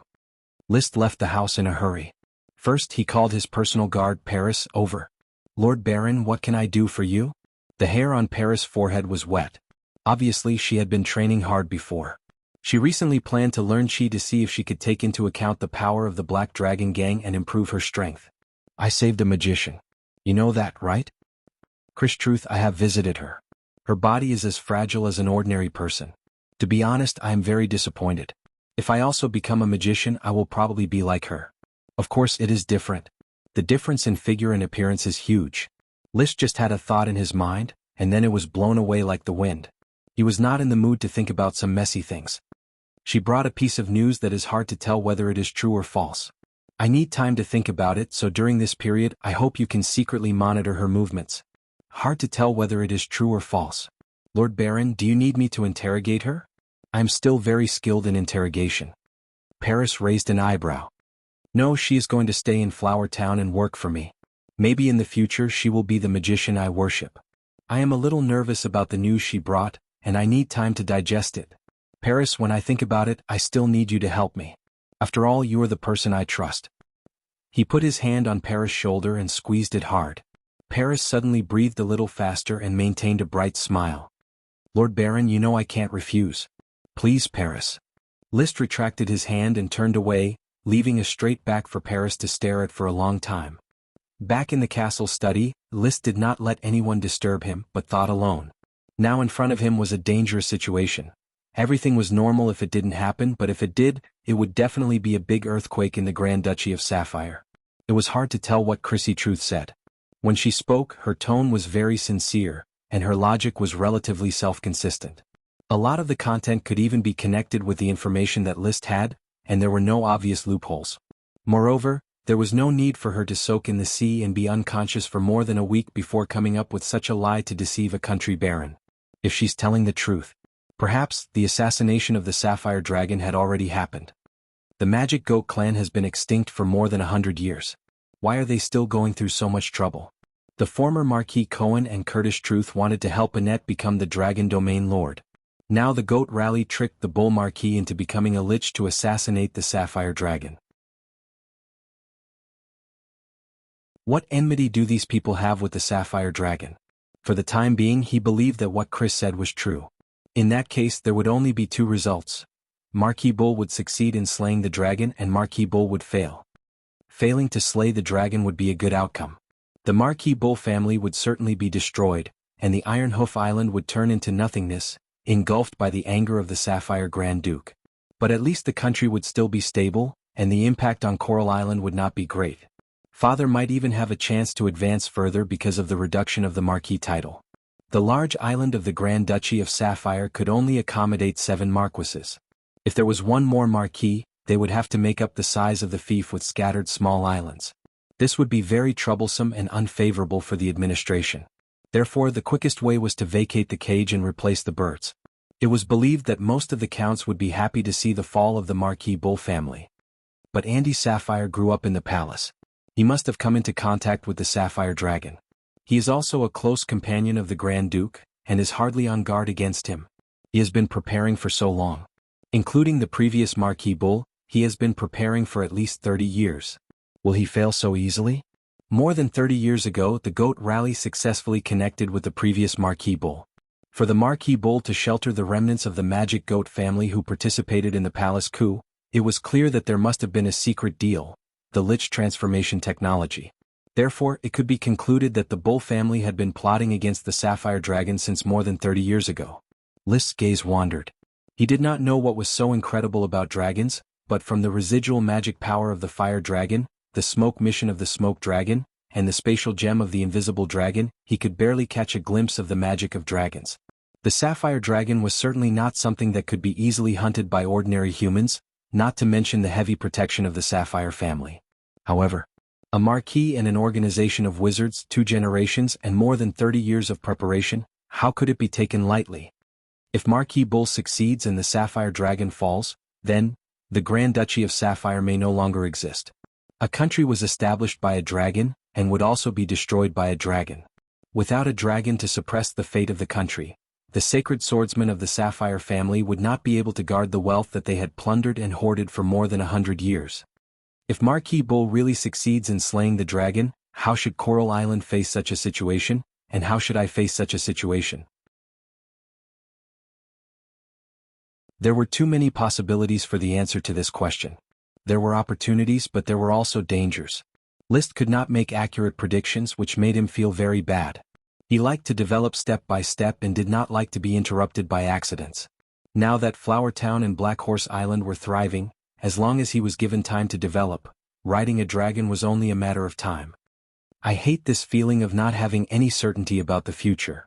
Accustomed to the positive choices brought about by the smoke mission, Liszt now felt very flustered. He wanted to find someone to talk to. Marcus. Marcus was just an elite Earth Knight who longed for nobility. He did not have the overall view. Gort? Gort was just a down-and-out Lord Knight. This news would probably scare him to death. Isaiah, Zambrata, Charles, Rick and others were not suitable to discuss such news. Paris? She had faced a real dragon, but in essence she was just a woman with an average IQ. She. The siren was as pure as a white paper. She might not even know what politics was. Butler Carter? It was undeniable that the person he trusted most in Flower Town was the butler Carter. He liked to hide in the study with Carter after a busy day, drink crescent wine, and discuss the castle, the town, and Black Horse Island. However, territorial matters could be found by Carter, but national affairs were too far away for Carter. After thinking about it, there was no one to talk and discuss.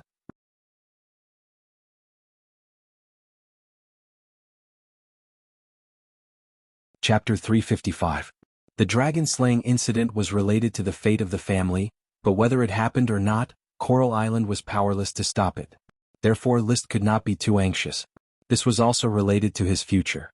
He had to think clearly about how to explain and how to deal with it in order to better discuss with the Count and negotiate a result that was beneficial to him.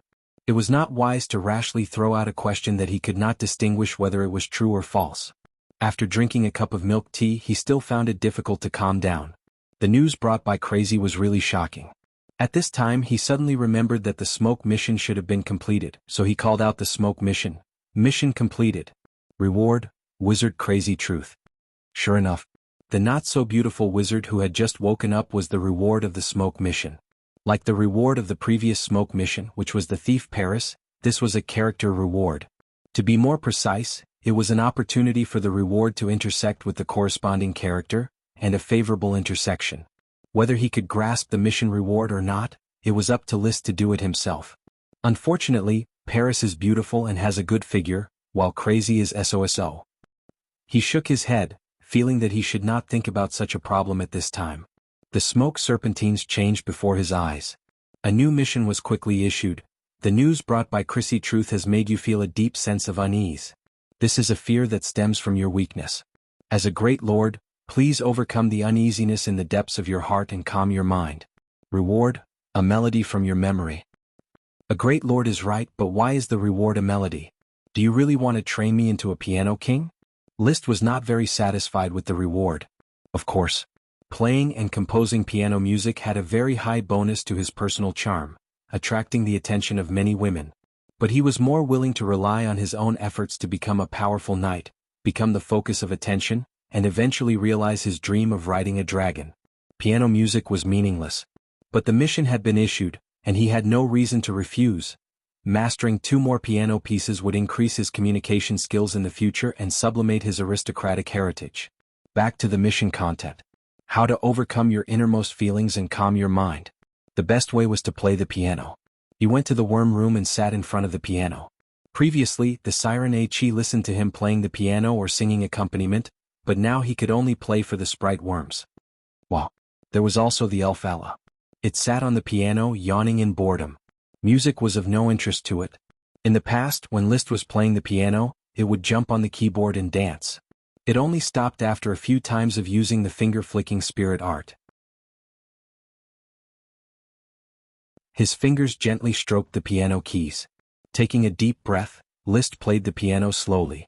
It was a new song he had learned recently, Uriley by the Waterside. When he first heard Miopal play it in the Longtaro Castle, he felt that it was very pleasant to listen to. Although he felt that it was slightly lacking in tempo changes, it was still a classic piano piece. Cherny Windmill, the great pianist, and Uriley, the Gorgon, looked at each other and turned into stone. He played slowly, which was different from Miopal's playing style. When he played at home, he would usually improvise, playing however he felt comfortable without considering too many details. After playing it once, he played Die Elise, and then switched to With You. The sound of the piano made Ella more and more sleepy. She simply fell on top of the piano and fell asleep. The more List played, the more engrossed he became, and his mood became more and more carefree. He found that he really liked the piano. Every time he played, his mood would suddenly become cheerful. It seemed that there was no trouble that a piano piece could not solve. If there was, then he would play too. He didn't know when, but a misty smoke naturally appeared in front of him, forming serpentines. Mission completed. Reward, Canon in D major melody. His fingers had already tapped out a new sequence on the keyboard, and an extremely classic piano piece blossomed along with the keys. It was a rondo. The tune of one tone followed another from beginning to end, with a total of 8 chords running from beginning to end, until the last small knot, when the notes merged together. The song ended. List quickly took out a pen and paper that he had prepared, dipped it in ink and quickly scribbled down the melody. He played it a few times. While his inspiration was still there, he found the mistakes and dissonances, corrected them, and composed the complete version of Canon in D major, He wrote down the name Canon in D major, Liszt, and included it in his piano piece. The piano piece soothed his mood, leaving him relaxed and rational. It made it easier for him to think about how to face the upcoming crisis. In fact, from beginning to end I have neglected one point, that is, the Count and the Grand Duke are not the same. Of course, in the Grand Duchy of Sapphire, the Count has the Coral Island as a fief and has a high position of power. Once the Grand Duke has a problem, the Count will also be implicated. After putting away the piano piece and returning to the study, Liszt continued to ponder, but the first to bear the brunt is the Sapphire family, while the Tulip family, a small boat is easy to turn around. No matter who annexes the Grand Duchy of Sapphire, the Tulip family can choose their allegiance again. Of course, changing allegiance was not a glorious thing, and the treatment would be correspondingly reduced. However, a wise man submits to circumstances. There was no need to be die-hard loyal to the Sapphire family, which was about to decline. As a sacred swordsman Sky Knight, the Count had a group of elite Earth Knight subordinates. His fighting strength was still quite considerable and hard to ignore. As long as the Tulip family was not pressured by an army, an island in the open sea like the Coral Island did not seem worthy of the continent's aristocrats sending a large number of orders of chivalry. If a dragon was sent, then there was nothing to say. If there was a country that used a dragon to deal with a count, Liszt felt that his family should eat and drink and then sit and wait for death. Therefore, even if the sky falls, the tall ones of the Sapphire family will support it.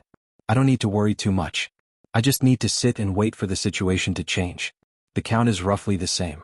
At most, he can make preparations in advance. Whether the dragon slaying is successful or not, he can seize the initiative. That night he slept soundly. Early the next morning Liszt got up before dawn. He put on leather armor, equipped the red blood sword, mounted Black Dragon, and led the blizzard beast Dosen, ready to set off for Tulip Castle. He also informed Paris to bring Chris Truth with her to the Tulip Castle. On the way, Black Dragon knew the way to Longtaro Castle without him driving it. Therefore he studied the new smoke mission on horseback.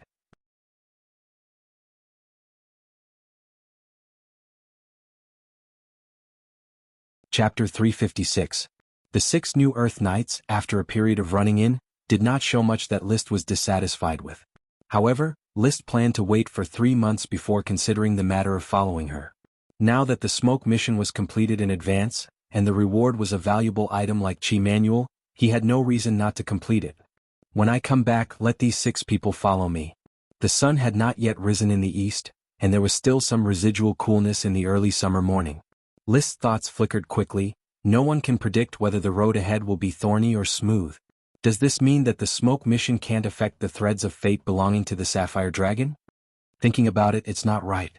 The invisible dragon was affected, so it's impossible to say that the threads of fate of a Sapphire Dragon are thicker than the threads of fate of a Holy Dragon. Maybe it's because of the distance? He suddenly thought, so far I have done a total of 60 smoke missions and completed 57. Only 3 missions have changed. Old Leathersmith's book collection, Thieves Spying on the Lord, and the establishment of the Fire Dragon Brick Factory. 59 of the missions are about Flower Town and Black Horse Island, and only 1 is about Dunico Hyacinth. In other words, the scope of the smoke mission that affects the threads of fate is within Liszt's territory. The only one not in the territory was Dunico, a woman who had rolled in the sheets with him. It was undeniable that she should have been affected by this unhealthy relationship between a man and a woman. It has been 3 months since Liszt gave up going to Red Crab Island to find her. Without any involvement, the threads of fate should have been broken long ago. So, the invisible dragon stopped near Flower Town, and was affected by the smoke mission or the smoke dragon's power of fate. But the Sapphire Dragon is located in the distant Blue Dragon Island, and the smoke mission can't affect it at all? It was just an inference and there was no way to draw a real conclusion. After all, Liszt was not even clear whether the smoke he saw was left by the smoke dragon. If it was he some kind of servant or a dragon? Moreover, judging from the dragon's infection with dragon-type beasts, the dragon's bloodline did not possess the magical attributes of a dragon. The beasts infected by the fire dragon, water dragon, and metal dragon were only ordinary dragon-type beasts. Some of them were extraordinary, but that was all. It wouldn't become a fire horse just because it was infected by a fire dragon or a water horse just because it was infected by a water dragon. He wouldn't become a smoke horse just because he was infected by the smoke dragon. Similarly, if Liszt was infected by the smoke dragon, he would at most become a draconian instead of what he was now. As for the servants, the white dragon was killed by the dragon, and its magic and soul combined to become a special way of existence in the state of ghosts. The black dragon was a voluntary sacrifice and was corroded by the magic of the dragon. List himself was definitely not a ghost, and he had never volunteered, so he should not be a servant. Then did the smoke dragon die and its power ran into my body? The key is, who can kill the smoke dragon that represents fate? According to some night novels and magic books, when the dragon is about to die, it will fly to an unknown location in the Dragon Valley. Therefore, it is unlikely that the smoke dragon died naturally, and then its power is attached to List's body, but it is also hard to say the fire dragon died on Black Horse Island and has decayed into bones. In short, List thought about these speculations involved in divergent thinking and logical thinking more than once, but after all, there was too little evidence to prove anything. Along the way he arrived at Tulip Castle at 8 o'clock in the morning. Levis was just about to go out and was surprised to see List coming. "My brother, why are you here today and so early? When did you set off from Flower Town?" "I set off before dawn." "Where is father?" "Father is doing morning exercises in the flower garden behind the mountain." "Why are you here?" "It's a very serious matter, brother. Please find father and bring him back. I will wait for you in the study." List said seriously. "What's the matter? Tell me first." "It's more serious than you can guess." List didn't want to talk about it outside the study. He just urged Levis to hurry and call people. He took Chris into the Count's study first. Steward Lewis was sick, and now Tulip Castle was under the care of Silva, the deputy steward. He personally brought 2 cups of milk tea. Milk tea was the only thing List liked in Tulip Castle. "Please sit down, Chris. Don't be nervous.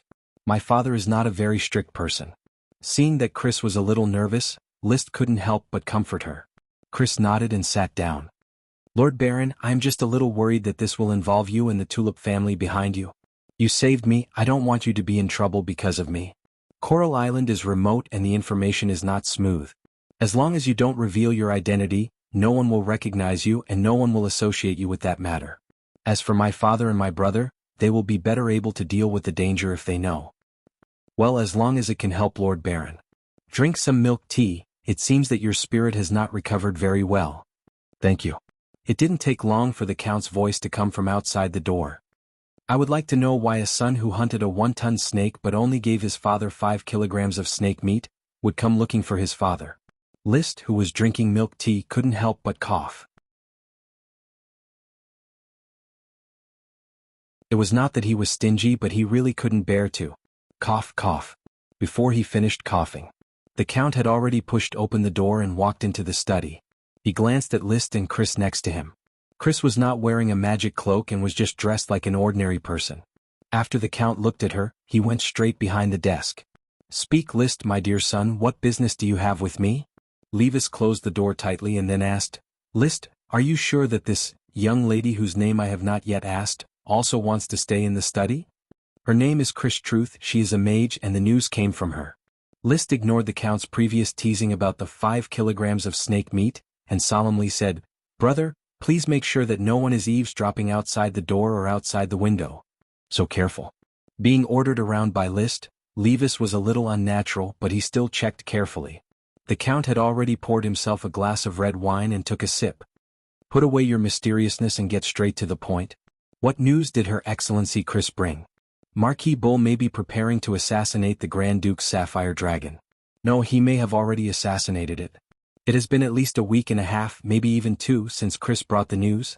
She was chased by a great mage at sea, cast eternal freeze and sank into the sea, drifting to Coral Island. Chris and the others escaped from Iron Hoof Island by ship, but they didn't know where they sailed to. After being caught up by the great mage, she sank into the sea. Following the ocean current, she drifted to Flower Town's waters. 5 days had passed during this time. It could be roughly judged that Marquis Bull would make his move during this time. Subsequently, Chris was in a coma for 9 days. 9 days was enough for the dragon-slaying battle to come to an end.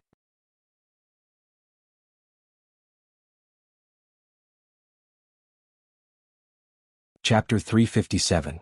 Assassinating a dragon was indeed a stupid decision. However, to assassinate a dragon after careful preparation was enough to make one tremble in fear. "Father, brother, I can't guarantee that this information is true. I can only relay the information Chris brought to you for you to analyze. The dragon assassination plan originated about 30 years ago. The remaining members of the Magic Goat family hid in the Goat Gathering, a magician organization. They probably used the Lich transformation technology to contact the previous Marquis Bull. Then List told him the news that Chris had brought, as well as his own conclusions. After that, Levis still did not believe it. This is ridiculous. Assassinating the Sapphire Grand Duke's dragon is definitely not something a normal person can think of. Dragons are the pinnacle of power in the world. Even if it's a sub-dragon or a dragon beast, it's not something that can be easily killed. His words made some sense. Just like the immeasurable gap between the Sky Knight and the Dragon Knight, there was also an immeasurable gap between World of Warcraft and dragons. The Sky Knight and Great Magicians were very strong. They could hunt down intermediate World of Warcraft, and even advanced World of Warcraft. However, there were 3 levels between advanced World of Warcraft and dragons: Super Warcraft, Advanced World of Warcraft, and Super World of Warcraft. It was hard to imagine that someone could cross so many levels to kill a dragon that could control the fate of a country. So, Marquis Bull's dragon assassination plan was like a cold joke. The Count did not laugh. He looked at Chris. You are a magician of the Goat Gathering. Then do you know a magician named Weber Truth? He is one of the leading magicians of the Goat Gathering. We call him Teacher Weber. He is responsible for guiding new members. What about Von Truth, the other leading archmage? He and my teacher Olivia Truth were in charge of hunting down the young sorcerer who knew the secret. Chris answered with some pain in her voice. The Count nodded and said to List, "Send Miss Chris to rest. We will continue talking when she comes back."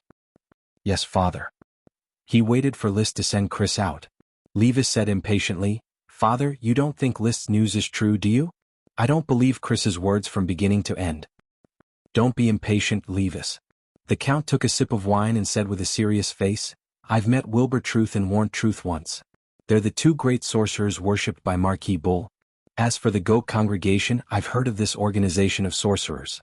It originated from the extinct Goat family." "Is that true?" "Maybe Chris just borrowed the name of the Goat Gathering and plotting. Magicians love to do that. What is there in the Coral Island that is worth a wizard's planning, who would soak themselves in the sea and be unconscious for 9 days just to get close to a baron? Or did you use List to get close to me?" As the Count spoke, his face regained its calm. "There's an 80 to 90% chance that it's true. I know Marquis Bull. He will definitely go crazy for immortality. Father, do you think it's true? Will Marquis Bull really assassinate a Grand Duke's dragon? Is there a problem? It's just assassinating a dragon. If everyone didn't have the courage, how could there be a heroic title like Dragon Slayer in the world? How could a Dragon Slayer and a Grand Duke assassinate be the same? A Dragon Slayer kills an evil dragon, that's why he's a hero. On the other hand, murdering a Grand Duke's dragon is a heinous act. If he succeeds, who cares if he kills a good dragon or an evil one? Levis, I hope you can calm down. As the heir to Coral Island, you're not as steady as your brother List. I just don't quite believe this fact." "It doesn't matter whether you believe it or not. You have to learn to distinguish between priorities." The Count said. List solemnly brought this news.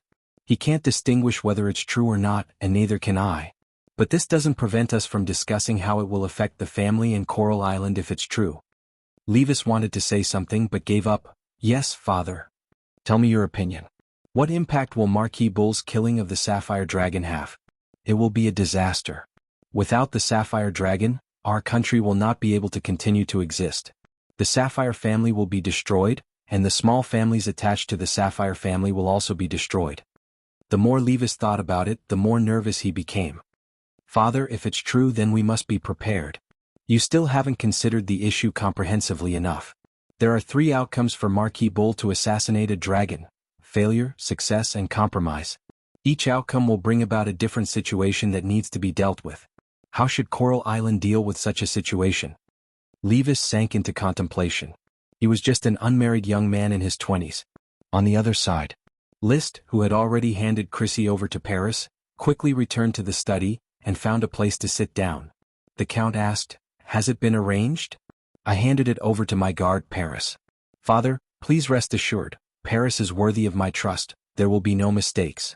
List knew what the Count wanted to ask.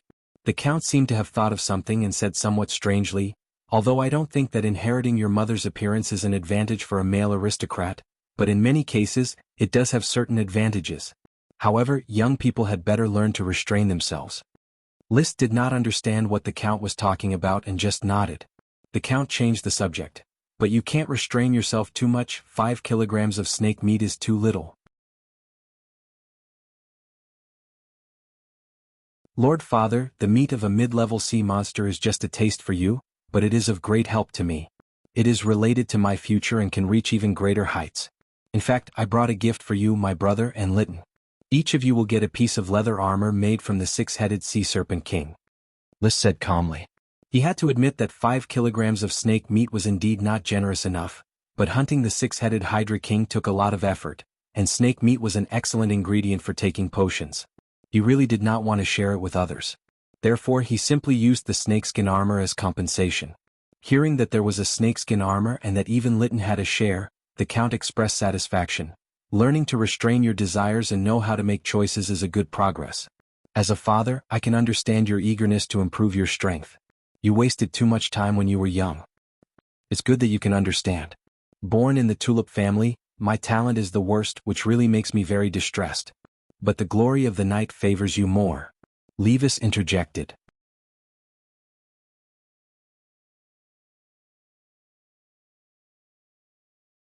Chapter 358. The pressure brought by the dragon assassination was quickly resolved by the witty banter between the father and son. Levis was no longer nervous and Liszt appeared more relaxed. The Count was even in the mood to pour a glass of crescent wine for each of his 2 sons. Then the 3 analyzed the impact of the dragon assassination from a god's perspective. The analysis and reasoning were very simple. Assuming that the dragon assassination was true and had already happened, then there were 3 outcomes. The sapphire dragon was killed by Marquis Bull, the country collapsed and Coral Island had to find a way out. The rebellion of Marquis Bull was suppressed, the sapphire dragon was safe and sound, and Coral Island only had to wait for the Grand Duke's order. There was also a compromise. The assassination of Marquis Bull failed, but the sapphire dragon was also injured. In this case, the Grand Duchy of Sapphire would not be destroyed so quickly. However, the undercurrents of various forces inside and outside were certain, and Coral Island was among them. What should they do? This was a headache. Now they discussed each situation separately. If the dragon is killed, we have to abandon the Sapphire family without hesitation. Perhaps siding with Marquis Bull is the right choice if he can become a lich. Levis expressed his opinion regarding the first situation. As for humans siding with a lich, this was not important. The Count shook his head. Liszt, what do you think?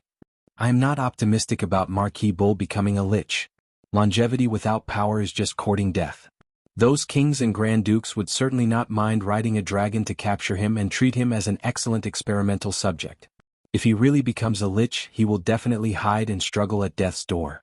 From the moment Marquis Bull staked everything on the assassination of the dragon, he had already been eliminated from the Grand Duchy of Sapphire. Liszt continued, the Grand Duchy of Sapphire will inevitably fall apart. The question is who will take over this archipelago, the Iron and Steel Ridge Kingdom or the Eagle Kingdom, or both sides will have their own misgivings. This place will become a chaotic place. Without the protection of the dragon, the number of pirates will definitely increase wildly. The dragon represented the pinnacle of power and order. Without the dragon, the expansion of people's hearts would probably be far beyond imagination. Levis asked, you mean we should choose a country to rely on? Yes, I'm inclined to choose the Iron and Steel Ridge Kingdom. After all, it's our sovereign kingdom. Those marquises will be more welcomed. We're just a count's clan. If we join them, we might even be demoted to a viscount. Even if you want to maintain your status as an earl, you have to pay a lot of wealth. We need to maintain the island and the kingdom won't go overboard. We might have to pay 10 to 20% of the taxes as protection fees, but it's worth it overall. After all, we've resolved a crisis, and it's our fault for losing the dragon's protection. The Count nodded. Your analysis is reasonable, but you have overlooked one thing. Even if they lose the Sapphire Dragon, the Sapphire family still has a huge amount of wealth. They can use this wealth to trade with any country and obtain asylum. In the future, the Sapphire family might become a marquis family of some country. He looked at his 2 sons. As for us, we can continue to follow the Archduke. Support in times of difficulty often means loyalty. A loyal noble will be appreciated by the majority of the lords. At that time, It will be time to choose a better target to serve. Levis and List wanted to change sides as soon as possible. The Count wanted to put on a facade first and then wait for the right price. We need to unite. If the nobles of the Grand Duchy of Sapphire are scattered like sand, they will be easily taken advantage of. List added, Red Crab Island is the best partner, and Golden Island can also be united. We are the nobles of the island. We may be poor, but we are needed to govern the island. This discussion lasted for a whole day. At night, the basic framework was reached. On the surface, they would pretend to know nothing, but in secret they would be ready to send troops, protect themselves, or flee at any time. The Count sent people to closely inquire about the news. It stood to reason that the news was already on the way, and they would soon know how to deal with it. After going back, break in your night squad as soon as possible. This is a crisis but also an opportunity. Since you have chosen to fight for glory, the battlefield is the most appropriate way. The Count said earnestly, I ignored you before, but now I hope that we, father and son, can fight side by side. List solemnly saluted, I am always looking forward to it. The Count did not know what to say next. He just patted List on the shoulder. If your mother could see you today, she would be proud of you. Thank you. Go and have a good rest. There is nothing to be nervous about. Aristocrats have their way of survival. There will not be too many twists and turns because of the life and death of a dragon. The strength we have grasped is the foundation of this world. Hold the spear in your hand and be fearless of any difficulties.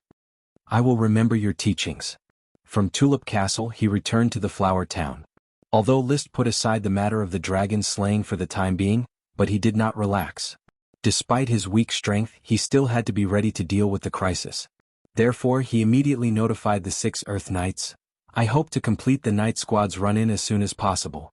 As for the 6 of you, you can start making your own choices. We are willing to charge for Sir.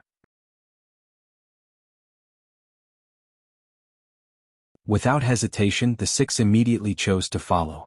In this way, the Flower Town's night squad was officially determined. List communicated with Marcus alone. Teacher Marcus, carry out the actual combat charge training as soon as possible. Maybe soon we will go to the battlefield. Will this year's development order be advanced, sir? Maybe. Marcus's eyes lit up. I understand. After completing the Night Follower segment, the Smoke mission was also considered complete.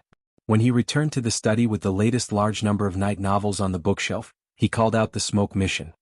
Mission completed. Reward, Chi Secret Manual, Aura Attenuation. Aura Attenuation. List had a doubt. It was probably similar to the effect of restraining one's aura. He felt that this Chi Secret Manual was hidden in the new batch of night novels. However, he was not in a hurry to look for it. He first waited for the new mission to be issued. Mission. The serf Emily, who is training with the girls' group, is always clumsy and cannot learn embroidery lessons. She is often punished by the embroidery teacher. Therefore, she is more willing to take night lessons, which can give her confidence. She cultivates chi faster than the boys. Please arrange her training reasonably. Reward, Dosun's new spell. Dosun's third spell is about to be learned. List received new good news. Dosun would be his biggest helper on the battlefield soon. With a new spell, Dosun's fighting strength would be further enhanced. The only pity was that the 8 little ones were still young and slow at learning magic. They did not look like intermediate World of Warcraft at all. At the same time, Dosun, under the guidance of List, had already learned rock thorns through the explosion of its mouth. It seemed that the 8 little ones only needed to strengthen their guidance. After a flash of thought, he called Thomas, his valet. Go to the administrative office and get a document about a girl named Emily from the girls' training group. In addition, inquire about her life and studies, summarize them in detail, and then report to me. Yes, master. Thomas received the order and left.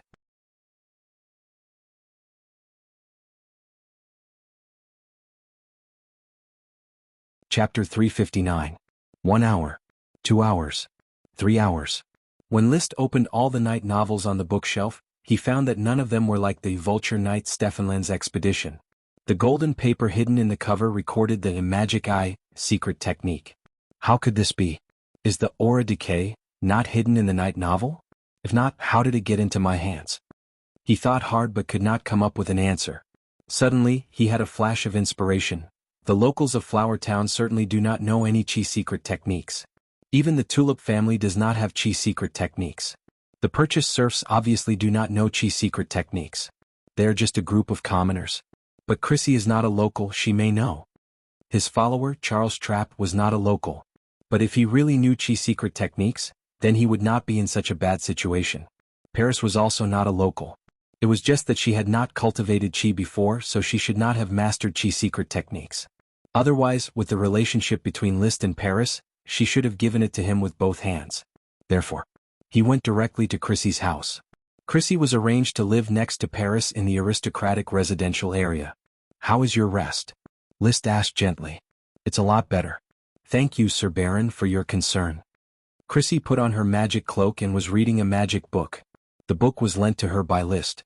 He had signed a contract with Chrissy, officially employing her as his magic consultant. Originally, Liszt intended to pay her.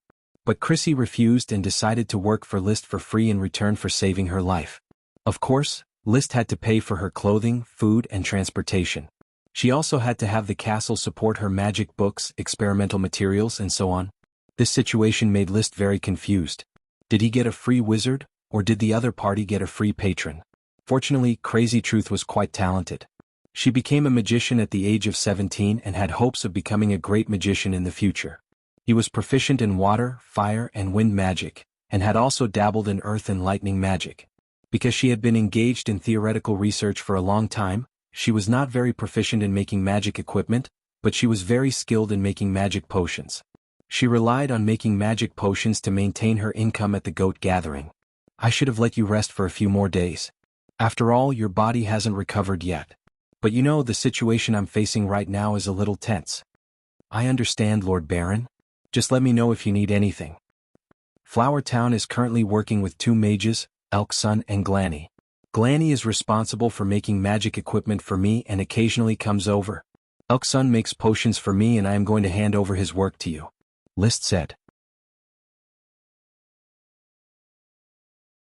He has planned to let Elk Sun concentrate on collecting magic books and obtain magic through various channels, so that he no longer has to stay in Flower Town to make potions.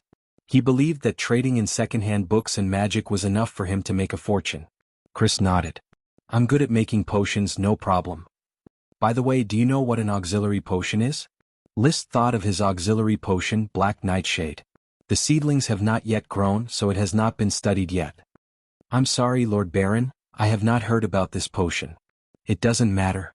It's just that someone told me that my Black Nightshade has mutated and become an auxiliary potion. It hasn't grown yet. When it matures, I hope you can help me figure out what the role of the auxiliary potion is." Okay. The town currently has Black Tulip, fast-growing magic thorns, ordinary flame mushroom, and the auxiliary potion Black Nightshade. In winter we can also grow snow flame mushroom. There are 5 potions in total. Your job is not easy. Have you considered choosing some children from the town to be your magic apprentices? If I have a need, I will choose magic apprentices. Lord Baron, the inheritance of the truth requires a lot of energy to complete it. I may not be able to do it now. I haven't recovered from the shock of the last magic apprentice's death. She was killed in an explosion during an experiment. It seemed that being a magic apprentice was indeed a high-risk profession. He decided not to beat around the bush. "Chris, you work at the goat gathering. Have you ever come into contact with any knight's combat skills?" "Combat skills?" Chris thought carefully, then shook her head. "No, I rarely come into contact with a knight. The closest I came was probably being chased by a knight." "You really didn't?" "No." Liszt suppressed his disappointment and continued to smile. "Then, you know 6 kinds of water magic.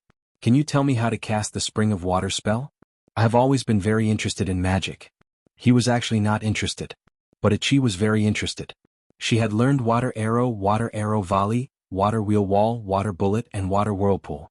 She had begun to study the water wave shield that only great magicians could master. However, she was not proficient enough in magic arrays and magic runes, so her progress in learning the water wave shield was slow. One more Spring of Water spell could increase Chi's foundation. In fact, Liszt was also going to let Chi write down all the problems she encountered in learning magic and give them to Chris to solve through him. It was equivalent to finding a teacher for Chi. "Sir Baron, you don't have to be so polite. You are my savior. If you need anything, just tell me. I will sort out the Spring of Water spell and give it to you. Well, I may also ask you for some knowledge related to water magic later. I am willing to answer your questions. If you have any needs in life, just tell me. I will try my best to meet them." Take Flower Town as your home and start a new life here. Chris's eyes were bright. Yes, Sir Baron. Back in the study, List was still thinking about where he should get the chi secret skill. It stood to reason that if he did not look for it, the chi secret skill might soon appear on its own. However, he was used to cooperating with smoke missions and taking the initiative to get his reward. He clearly knew that the chi secret skill was right beside him, but he could not get it. This feeling was quite uncomfortable. Distressed, he drank a cup of milk tea and calmed his mind. He casually opened a magic book on the table. The title of the book was Cavendish's Air Capture Record. This was the research notes of a great wizard called Cavendish Truth. The book recorded Cavendish's research on air. He believed that the reason why magic had different properties was due to its combination with the substances in the air. The book was valuable not because of the experimental content. In fact, the experimental content was empty and boring, and there were no research results. It was because Cavendish believed that air was only composed of fine dust and free magic. He did not even think of the essential elements of breathing. The real value was that Cavendish had recorded the whole process of preparing the wizard tower, including the materials needed, the price of the materials, the manufacturing of the experimental equipment, the efficiency of potion production, and so on. This gave List a clear reference for the cost of a wizard's experiment, which could reduce the possibility of being cheated by unscrupulous wizards in the future. Of course.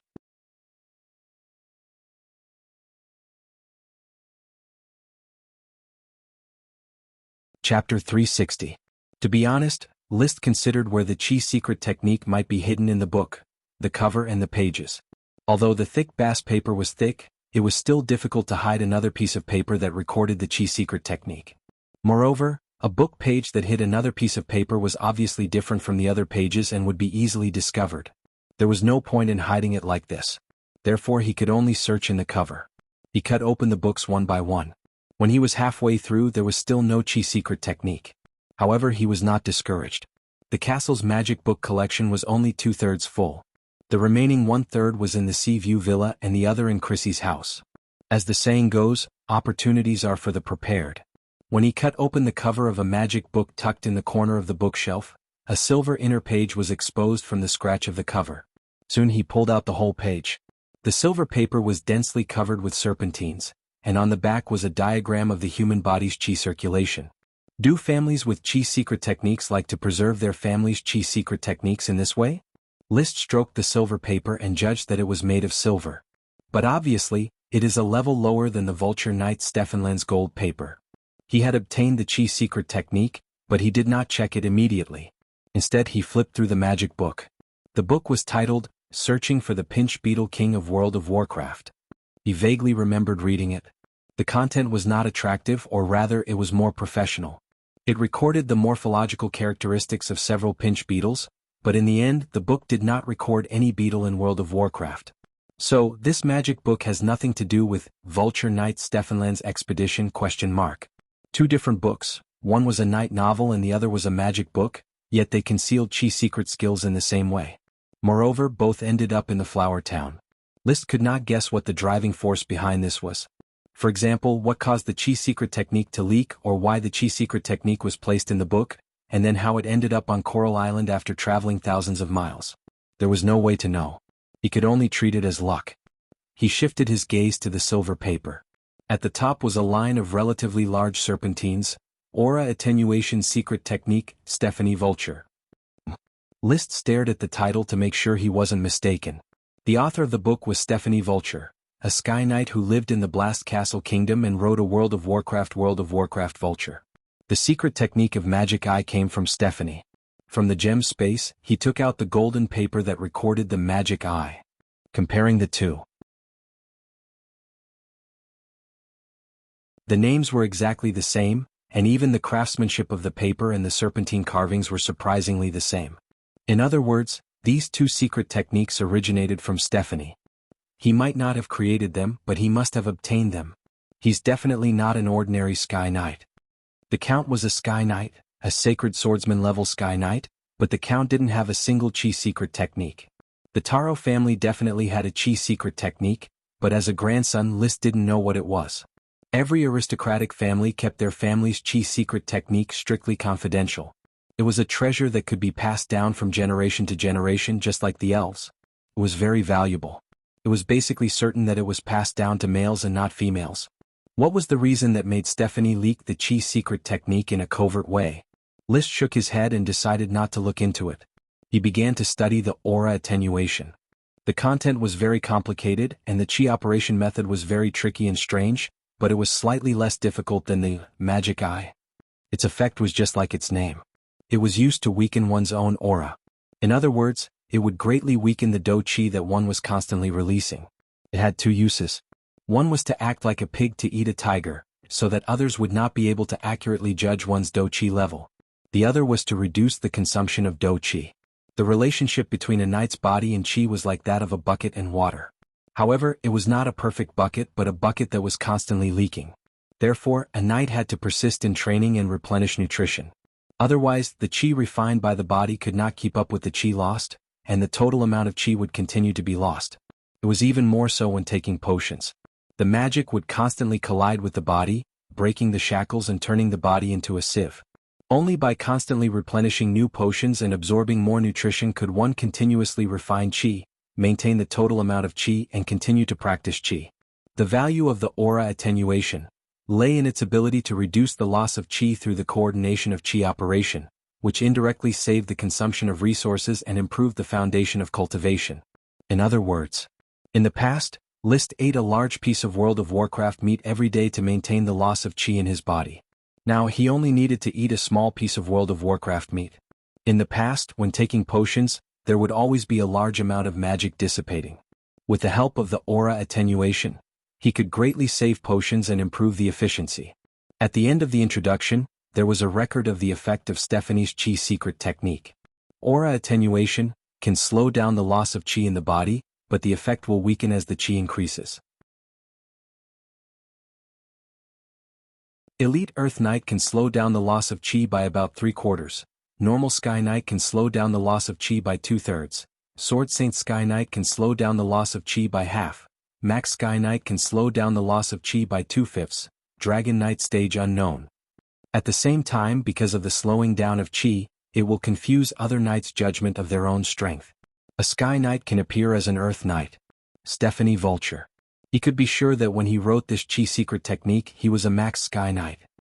The higher the strength the less it slows down. At the Elite Earth Knight stage, it can slow down the loss of qi by 3/4. This effect is truly amazing. List was very satisfied with the effect of the aura attenuation. Saving resources was important, but the effect of disguising strength was even better. Pretending to be a pig to eat a tiger was a necessary skill for transmigrators. Without the aura attenuation, he could pretend to be an ordinary Earth Knight in front of the Count, but in front of Marquis Merlin he would be exposed. You're tuning in to the Han Li's Wuxia Adventures YouTube channel.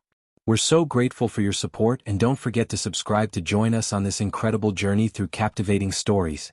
Your generosity through donations truly makes a world of difference, as it's the primary source of revenue that allows me to expand and enhance this channel for you. Thank you from the bottom of my heart for being a part of this adventure.